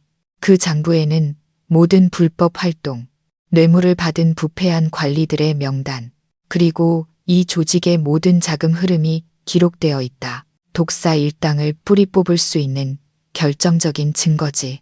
그럼 서연 씨는 나쁜 사람입니까? 저는 떨리는 목소리로 물었습니다. 그녀는 범죄자다. 그건 부인할 수 없는 사실이지. 사단장님이 입을 열었습니다. 그의 목소리는 낮고 위험 있었습니다. 하지만 이 사건에서 그녀는 자수하려 하고 있다. 장부를 넘기고 감형을 받아 목숨을 부지하고 싶어 하지. 그럼 잘된 일 아닙니까? 왜 그녀를 체포하지 않으시는 겁니까? 저는 궁금했습니다. 문제는 그녀가 아무도 믿지 않는다는 거다. 경찰관이 한숨을 쉬었습니다. 그녀는 내부의 부패한 자들에게 제거될까봐 두려워하고 있어. 그녀가 유일하게 믿는 사람은 단 한 명뿐이다. 방 안의 모든 사람들이 저를 돌아봤습니다. 바로 자네다, 태수야. 김대위님이 말했습니다. 자네는 아무런 대가 없이 그녀를 구해준 유일한 사람이야. 자네가 우리가 그녀와 그 장부에 접근할 수 있는 유일한 연결고리다. 저는 의자에 앉은 채로 얼어붙었습니다. 모든 것이 너무나 빠르고 제 상상을 초월했습니다. 평범한 군인이었던 저는 순식간에 Z-15라는 암호명이 붙은 거대한 작전의 중심인물이 되었습니다. 사단장님은 믿음 가득한 눈빛으로 저를 쳐다봤습니다. 조국은 자네를 필요로 한다. 이건 더 이상 개인적인 감정의 문제가 아니라 전투 임무다. 독사 일당이 서연을 찾아내기 전에 우리가 반드시 그 장부를 손에 넣어야 한다. 만약 장부가 그들 손에 들어가거나 파기된다면 그동안 우리가 해온 모든 수사는 물거품이 되고 만다. 수많은 금과 국가의 귀중한 문화재가 계속 국경 너머로 빠져나가게 될 것이다. 제가 무엇을 해야 합니까? 군인으로서의 책임감이 강하게 솟아오르며 제가 물었습니다. 경제범죄수사과의 강승호 대위라고 자신을 소개한 경찰관이 계획을 설명하기 시작했습니다. 정보에 따르면 강서연은 여전히 자네 부대 근처에 숨어 있다. 그녀는 자네와 접촉할 방법을 찾고 있어. 그녀가 몰래 자네 베개 밑에 옥패를 둔 것은 구조 요청 신호다. 강대위는 군사 지도를 꺼내 책상 위에 펼쳤습니다. 우리는 그녀가 부대에서 서쪽으로 약 3km 떨어진 독수리 동굴 지역에 숨어 있을 것으로 추정한다. 그곳은 지형이 험하고 동굴이 많아 은신하기에 아주 좋다. 독사 일당도 그 사실을 눈치채고 현지 범죄자들을 고용해 그 지역의 포위망을 좁히고 있다. 자네의 임무는 미끼가 되는 것이다. 민소령이 단도직입적으로 말했습니다. 우리는 자네를 부대로 돌려보낼 것이다. 징계를 받고 불명예 제대한 모습으로 말이지. 자네는 혼자서 시외버스 터미널까지 걸어가게 될 거다. 강서연은 분명히 자네를 지켜보고 있을 거야. 자네가 혼자 가는 것을 보면 그녀는 장부를 넘겨주거나 자신을 탈출시켜달라고 접근할 거다. 너무 위험합니다. 제가 말했습니다. 만약 그 범죄자들도 저를 미행하면 어떡합니까? 그 경우도 계산에 넣어두었다. 강대위가 안심시켰습니다. 특수부대가 24시간 자네를 비밀리에 따라붙을 것이다. 저격수들은 고지대에 배치될 것이고 그들이 모습을 드러내기만 하면 우리는 일망타진할 것이다. 하지만 서연 씨는요? 저는 그녀가 총격전에서 다칠까봐 걱정되었습니다. 우리는 강서연의 안전 확보와 장부 회수를 최우선으로 한다. 사단장님이 단언했습니다. 하지만 전장의 상황은 예측할 수 없다. 자네는 극도로 침착하고 현명하게 행동해야 한다. 강서연이 자수하고 증거를 제출하도록 설득해야 한다. 그것이 그녀가 살 수 있는 유일한 길이다. 저는 주위의 진지한 얼굴들을 보았습니다. 저에게는 거절할 권리가 없다는 것을 알았습니다. 이것은 명령이었고 동시에 제 자신의 누명을 벗고 서연을 죄의 구렁텅이에서 구해낼 기회였습니다. 임무를 받들겠습니다. 저는 일어나 힘차게 말했습니다. 사단장님은 만족스럽게 미소 지으며 고개를 끄덕였습니다. 좋다. 자네는 진정한 군인이다. 기억해라. 자네 뒤에는 우리 사단 전체와 법이 있다는 것을. 믿음을 갖고 임무를 수행해라. 회의가 끝난 후 저는 변장과 준비를 위해 다른 방으로 안내되었습니다. 저는 군복을 벗고 낡은 민간인 옷으로 갈아입었습니다. 강대위가 다가와 손수건에 곱게 싼 물건을 제게 건넸습니다. 그가 손수건을 펼치자 용이 새겨진 옥패가 나타났습니다. 서연이 제게 처음 주었고 부대에서 압수되었던 바로 그 옥패였습니다. 가져가. 그가 말했습니다. 우리가 자네에게서 압수한 물건이지만 지금은 대상의 신뢰를 얻기 위해 이것이 필요하다. 이것이 두 사람을 잇는 심표다. 저는 옥패를 받았습니다. 익숙한 차가운 감촉이 다시 느껴졌습니다. 이 옥패는 한때 우정의 증표였다가 저를 기소하는 증거가 되었고 이제는 서연을 구출할 열쇠가 되었습니다. 저는 심장과 가장 가까운 가슴 주머니에 그것을 소중히 넣었습니다. 저는 바지 밑단에 숨겨진 아주 작은 신호 발신기를 받았습니다. 서연을 만나거나 위험에 처했을 때 버튼을 누르기만 하면 지원 병력이 즉시 도착할 것이었습니다. 어느덧 해가 저물고 안개가 길을 가리기 시작했습니다. 저는 차에 올라타 제 연극을 시작하기 위해 부대 근처 지역으로 돌아갔습니다. 차에 앉아 저는 곧 있을 만남을 상상했습니다. 서연에게 무슨 말을 해야 할까? 제가 그녀를 함정으로 유인하고 있다는 것을 알게 되면 그녀는 저를 다시 믿어줄까? 아니면 배신당한 늑대의 증오, 어린 눈빛으로 저를 쳐다볼까? 차는 부대 정문에서 약 2km 떨어진 한적한 커브길에서 멈췄습니다. 내려라, 태수야. 행운을 빈다. 강대위가 제 어깨를 툭 쳤습니다. 저는 차에서 내렸습니다. 차는 유턴하여 순식간에 사라졌고 저는 텅 빈 산길에 홀로 남았습니다. 차가운 바람이 얼굴을 때리자 몸이 떨렸습니다. 저는 어깨에 맨 천가방을 고쳐 메고 걷기 시작했습니다. 심장이 가슴속에서 미친 듯이 뛰었습니다. 연극은 시작되었습니다.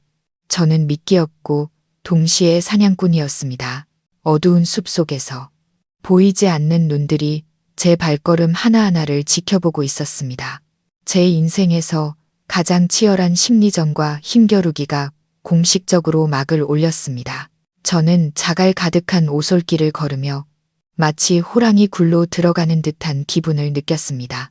해질녘의 강원도산은 더욱 음산하고 신비로웠습니다. 짙은 안개가 하얀 장막처럼 시야를 가렸고 오직 고목 사이를 스치는 바람 소리와 멀리서 들려오는 계곡물 소리만이 들릴 뿐이었습니다. 제 머릿속에는 서연에 대한 정보들이 계속 맴돌았습니다. 강대위는 그녀에 대한 서류 일부를 보여주었습니다. 강서연, 명문대 회계학과를 우수한 성적으로 졸업했고 한때 가족의 자랑이었습니다. 그녀는 똑똑하고 예리했지만 세상의 풍파에 휩쓸려 범죄의 길로 들어서게 되었습니다. 서연은 인생을 바꾸겠다는 꿈을 안고 광명무역에 입사했습니다. 하지만 곧 그곳이 독사의 불법 활동을 위한 위장회사라는 것을 깨달았습니다. 처음에는 두려움에 빠져나가려 했지만 독사는 비열한 수단으로 그녀를 억압했습니다. 그는 고향에 계신 늙은 어머니와 여동생의 목숨을 위협했습니다. 서연은 어쩔 수 없이 눈을 감고 그의 금고지기가 되었습니다. 하지만 서연은 악마의 노예로 사는 것에 만족하지 않았습니다. 그녀는 조용히 증거를 수집하고 장부를 복사하며 반격의 날을 기다렸습니다. 그리고 연말에 독사가 경계를 늦춘 틈을 타 기회가 왔습니다. 그녀는 자신과 가족을 해방시키겠다는 희망을 품고 비밀 장부를 들고 도망쳤습니다. 저는 산장에서 보냈던 날들 속 서연의 슬픈 눈빛을 떠올렸습니다. 그 눈빛에는 말 못할 고뇌와 자유에 대한 갈망이 담겨 있었습니다. 그녀는 나쁜 사람이 아니었습니다. 그저 상황의 희생자일 뿐이었습니다. 폭풍우 속에서 짓밟힌 한 송이 들꽃이었습니다. 생각할수록 저는 그녀에게 화가 나기보다는 연민을 느꼈습니다. 저는 그녀가 왜 저를 믿을 수 있는 사람으로 선택했는지 이해했습니다.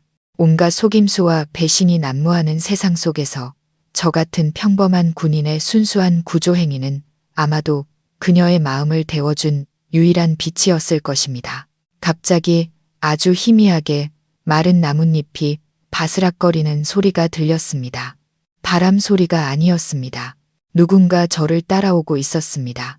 저는 모르는 척 고개를 숙이고 계속 걸었지만 모든 감각은 활시위처럼 팽팽해졌습니다.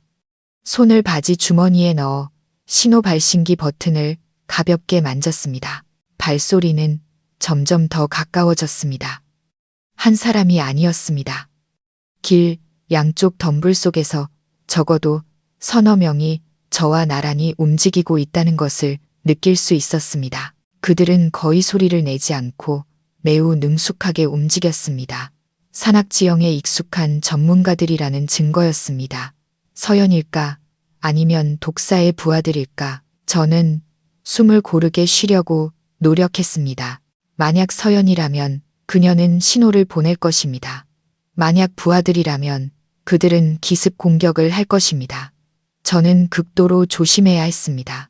저는 시야가 가려진 큰 바위가 있는 급커브 길에 다다랐습니다. 이곳은 매복이나 접근의 이상적인 장소였습니다. 저는 멈춰서서 신발끈을 묶는 척하며 앉았습니다.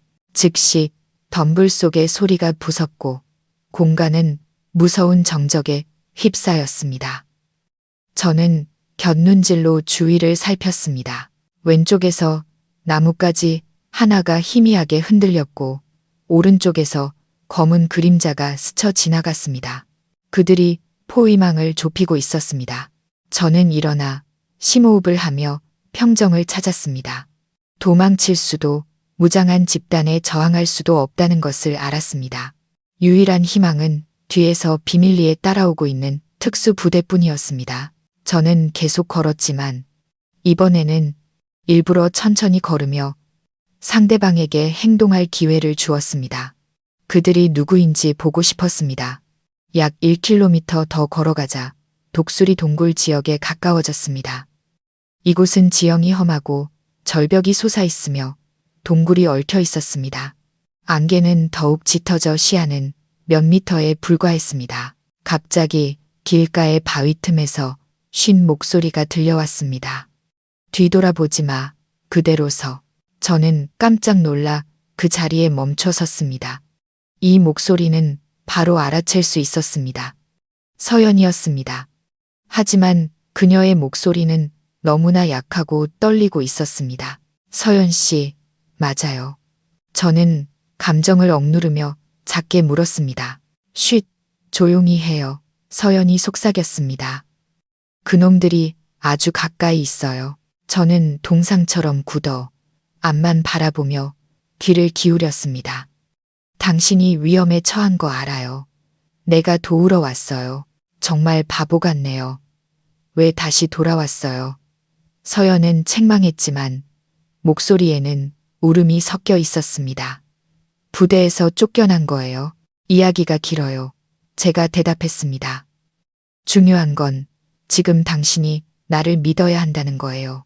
내가 당신을 안전하게 여기서 빼낼 방법이 있어요. 너무 늦었어요. 서연이 절망적으로 말했습니다. 독사가 이 지역 전체를 포위했어요. 그놈들은 수도 많고 총도 가지고 있어요. 당신 혼자서는 그냥 목숨을 내놓는 셔예요. 나 혼자가 아니에요. 저는 사실을 말하기로 결심했습니다. 경찰과 군인들이 바로 내 뒤에 있어요. 그들은 당신을 보호하러 온 거예요. 자수해요. 장부를 넘기면 그들이 당신에게 선처를 베풀 거예요. 침묵, 오직 바람 소리만이 윙윙거렸습니다.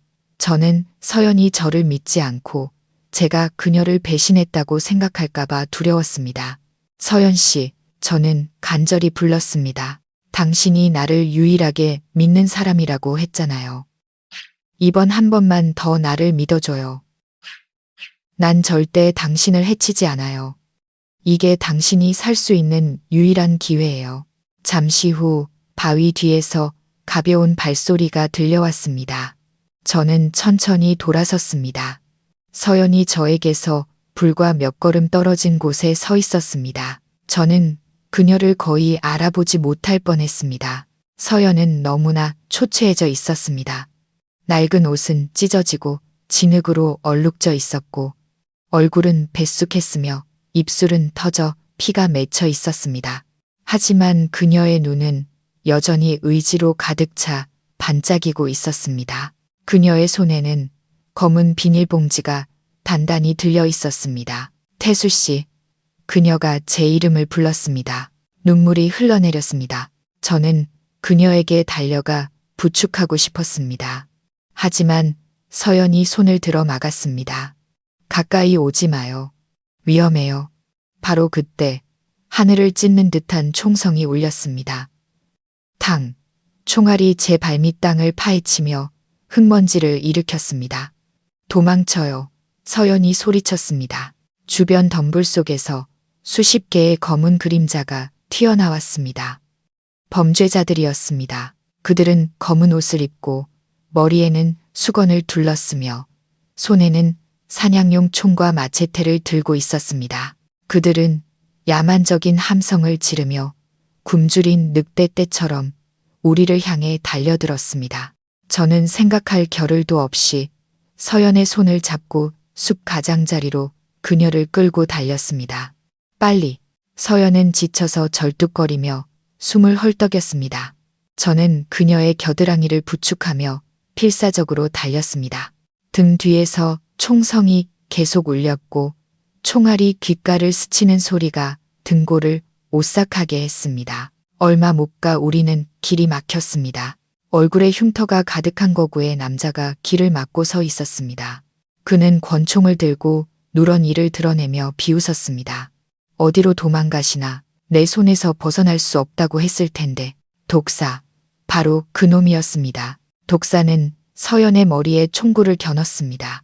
그의 손가락은 이미 방아쇠에 걸려 있었습니다. 장부 내놔. 셋센다. 안 내놓으면 내 머리통을 날려버리겠어. 서연은 제 등 뒤에 바싹 붙어 덜덜 떨었습니다. 저는 두 팔을 벌려 그녀를 보호하며 밀수 조직의 두목을 노려봤습니다. 넌 누구냐? 독사가 턱을 치켜들며 제게 물었습니다. 아, 그 애송이 군인이군. 살기 싫은 모양이지? 감히 내 사업에 끼어들어? 총 내려놔. 저는 강하게 보이려 애쓰며 소리쳤습니다. 경찰이 이미 이 지역을 포위했다. 당신은 도망칠 수 없어. 항복하면 선처를 받을 수 있을 거다. 독사는 야만적인 웃음소리를 터뜨렸습니다. 그 소리가 숲 전체에 울려 퍼졌습니다. 경찰, 무서워 죽겠네. 그놈들이 나한테 뭘 할 수 있는데 나한테는 돈이 있고 권력이 있어. 뭐든지 살 수 있다고. 그는 맹수처럼 흉포한 눈빛으로 더 가까이 다가왔습니다. 장부 내놔. 하나. 저는 한 걸음씩 뒤로 물러섰습니다. 머릿속은 극도로 긴장되었습니다. 저는 시간을 벌고 있었습니다. 아까부터 신호발신기 버튼을 누르고 있었습니다. 왜 특수부대가 아직 오지 않는 거지? 왜 아무도 총을 쏘지 않는 거지? 둘, 독사가 으르렁거렸습니다. 그의 이마에도 땀이 맺혔습니다. 그도 초조해하고 있었습니다. 갑자기 독사의 가슴에 아주 작은 붉은 점이 춤추는 것을 보았습니다. 저격수의 조준경에서 반사된 빛이었습니다. 제 동료들이 이미 자리를 잡은 것이었습니다. 그들은 기회를 기다리고 있었습니다. 하지만 독사는 서연과 너무 가까이 서 있었습니다. 총을 쏘면 서연이 다칠 수도 있었습니다. 저는 서연을 그에게서 떼어놓아야만 했습니다. 잠깐. 제가 소리쳤습니다. 장부는 여기 있다. 내가 가지고 있어.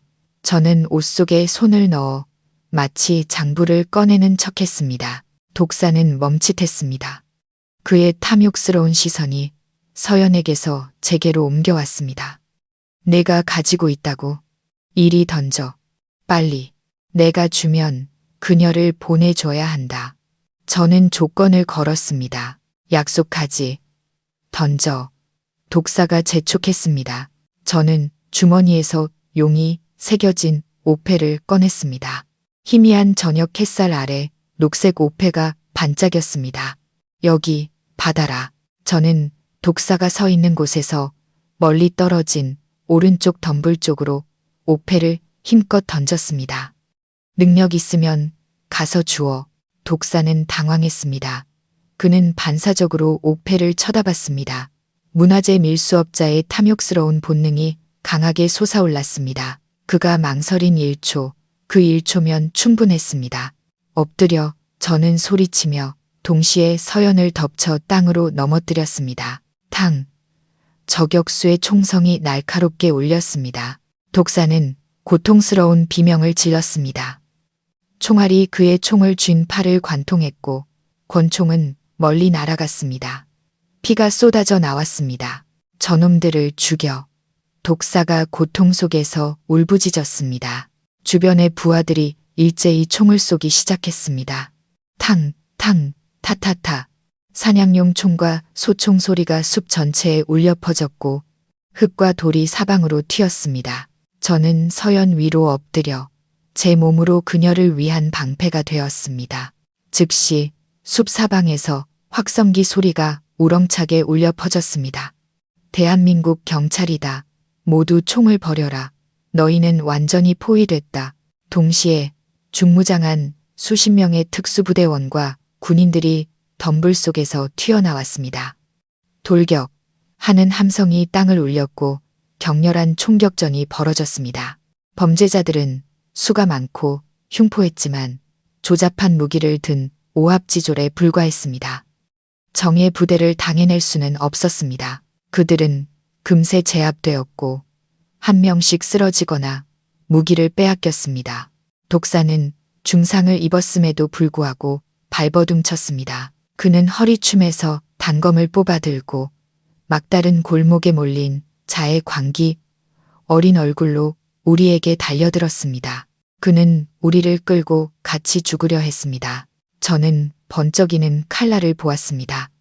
서연이 공포에 질려 비명을 질렀습니다.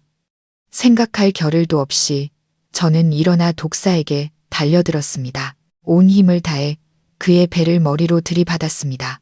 독사는 비틀거리며 뒤로 물러섰지만 그의 손은 여전히 칼을 휘둘렀습니다. 저는 왼쪽 어깨에 찌르는 듯한 통증을 느꼈습니다. 뜨거운 피가 솟아나와 옷을 흠뻑 적셨습니다. 하지만 저는 손을 놓지 않았습니다. 저는 그를 꽉 껴안고 땅으로 넘어뜨렸습니다.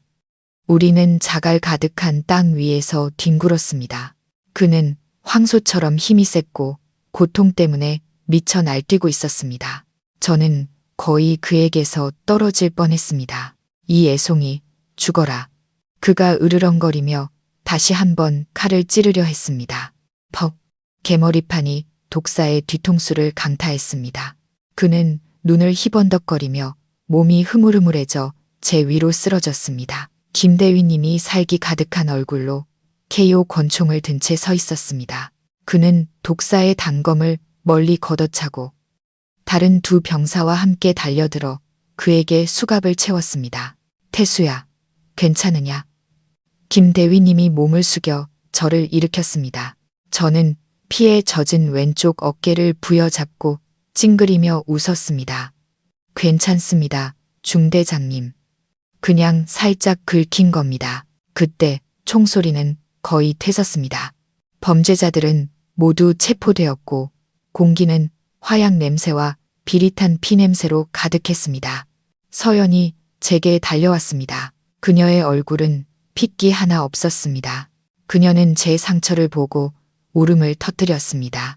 태수 씨, 다쳤잖아요. 저 때문에, 다 저 때문에. 괜찮아요. 저는 고통을 참으며 손을 들어 그녀의 눈물을 닦아주었습니다. 이제 다 끝났어요. 당신은 안전해요. 서연 씨. 서연은 고개를 끄덕였지만 눈물은 계속 흘렀습니다. 그녀는 검은 비닐봉지에서 두꺼운 장부를 꺼내 막 달려온 강대위에게 건넸습니다. 이게 증거예요. 당신들에게 넘기겠습니다. 강대위는 장부를 받아 몇 장 넘겨보고는 만족스럽게 고개를 끄덕였습니다. 잘했다. 너는 죄를 씻을 공을 세웠다. 우리는 너의 협조를 기억할 것이다. 저는 서연을 보고 김대위님과 동료들을 보았습니다. 안도감이 온몸으로 퍼져나갔습니다. 임무는 완수되었고 진실은 밝혀졌습니다. 저는 과다 출혈로 쓰러질 것 같았지만 서연과 김대위님이 저를 부축해 주었습니다. 의식이 흐려지는 와중에도 저는 마치 어두운 겨울날을 보내는 개성가를 부르는 듯한 웅장한 산바람 소리를 희미하게 들었습니다. 저는 짙은 소독약 냄새 속에서 깨어났습니다. 눈을 뜨자 하얀 시트가 깔린 병원 침대에 누워있는 제 자신을 발견했습니다. 따뜻한 햇살이 창문을 통해 들어와 옅은 녹색 벽 위에서 춤을 추고 있었습니다. 일어났구나, 아들아. 고개를 돌리자 어머니가 침대 옆에 앉아 계셨습니다. 눈은 붉게 충혈되어 있었지만 기쁨으로 빛나고 있었습니다. 어머니는 제 손을 꼭 잡으셨습니다. 농부의 거칠지만 따뜻한 손이었습니다. 어머니, 어떻게 여기에 계세요? 제가 놀라서 물었습니다. 부대에서 네가 다쳤다고 연락이 와서 바로 차 타고 올라왔지. 어머니는 코를 훌쩍였습니다. 이놈의 자식, 엄마 걱정시켜 죽일 셈이냐. 다시는 못 보는 줄 알았어. 저는 희죽 웃으며 일어나 앉으려다 어깨의 통증에 얼굴을 찡그렸습니다. 저 괜찮아요, 엄마. 엄마 아들은 무쇠팔 무쇠다리잖아요. 병실 문이 열렸습니다. 김대위님, 상철이, 동혁이, 그리고 분대원 몇 명이 들어왔습니다. 모두들 손에는 오렌지와 설탕, 우유 같은 것들을 들고 있었습니다. 영웅께서 일어나셨네. 동혁이가 소리쳤습니다. 김대위님이 다가와 제 다치지 않은 오른쪽 어깨를 가볍게 툭 쳤습니다. 그는 온화하게 웃으며 말했습니다. 축하한다, 박병장. 수술은 성공적으로 끝났다. 자네 모범 전투병으로 표창받게 됐어. 사단에서는 자네에게 화랑무공 훈장을 수여해달라고 건의까지 했다고. 저는 쑥스러웠습니다. 저는 그냥 제 임무를 다했을 뿐입니다. 모두들 웃고 떠들었습니다. 병실 안의 분위기는 이상하리만치 따뜻했습니다. 하지만 제 눈은 계속 익숙한 한 사람의 모습을 찾고 있었습니다. 김대위님은 제 마음을 읽은 듯 했습니다. 그는 모두에게 잠시 나가 있으라고 눈짓하고는 제게 작게 말했습니다. 그녀가 밖에서 기다리고 있다. 곧 떠나야 한다고 하더군. 잠깐 만나보거라. 살짝 닫혔던 문이 다시 열렸습니다. 서연이 들어왔습니다. 오늘 서연은 완전히 다른 사람이었습니다. 긴 머리는 단정하게 잘랐고 간소한 흰 셔츠를 입고 있었습니다. 훨씬 젊고 생기 있어 보였습니다. 비록 눈가의 슬픔은 여전히 남아 있었지만요. 서연의 손에는 보랏빛 야생화 한 다발이 들려 있었습니다. 그녀는 침대 옆으로 다가와 꽃다발을 내려놓고 저를 보며 미소 지었습니다. 깨어났군요. 정말 다행이에요. 서연 씨, 어디로 가는 거예요? 제가 물었습니다. 서울로 가요. 서연이 대답했습니다. 법정의 증인으로 서고 그 후에 형을 살아야 해요. 경찰이 말하길 자수하고 큰 공을 세웠기 때문에 형이 많이 감형될 거라고 했어요. 출소하면 새로운 인생을 시작할 거예요. 저는 고개를 끄덕였습니다. 그럼 잘 됐네요. 가서 잘 지내요. 서연은 고개를 숙이고 옷자락을 만지작거렸습니다. 고마워요, 태수 씨. 삶에 대한 믿음, 사람의 선함에 대한 믿음을 줘서 고마워요. 당신이 아니었다면 저는 아마 어느 숲속 구석에서 뼈가 썩고 있었을 거예요.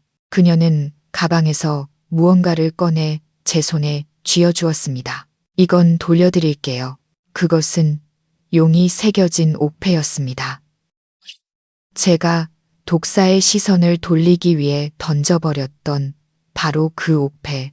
이걸 어떻게 가지고 있어요? 제가 놀랐습니다. 경찰분들이 현장에서 찾았대요.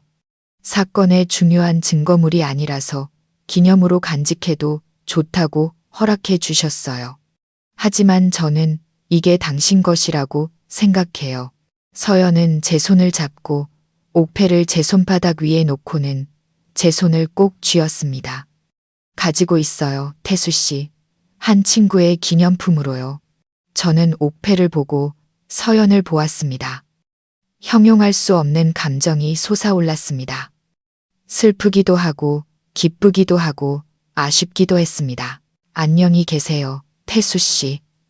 서연이 나지막이 말하고는 몸을 돌려 빠르게 문으로 걸어갔습니다. 그녀는 감히 저를 돌아보지 못했습니다. 그녀의 어깨가 가늘게 떨리고 있었습니다. 저는 옥패를 꽉 쥔 채 문 뒤로 사라지는 서연의 뒷모습을 바라봤습니다. 안녕, 서연, 안녕. 1985년의 폭풍 같았지만 사람의 정으로 가득했던 그 겨울의 국경. 몇 년 후, 저는 어깨에 흉터와 용이 새겨진 옥패를 기념품으로 간직한 채 쌀의 고장 김포로 돌아왔습니다. 저는 결혼을 하고 평범한 농부의 삶을 살다가 나중에는 작은 목공소를 차렸습니다. 삶은 그렇게 평온하게 흘러갔습니다. 하지만 매년 겨울 북풍이 살을 내는 추위를 몰고 올 때마다 저는 옥패를 꺼내 바라보곤 했습니다. 옥의 녹색은 그의 강원도 산의 숲처럼 여전히 푸르렀습니다.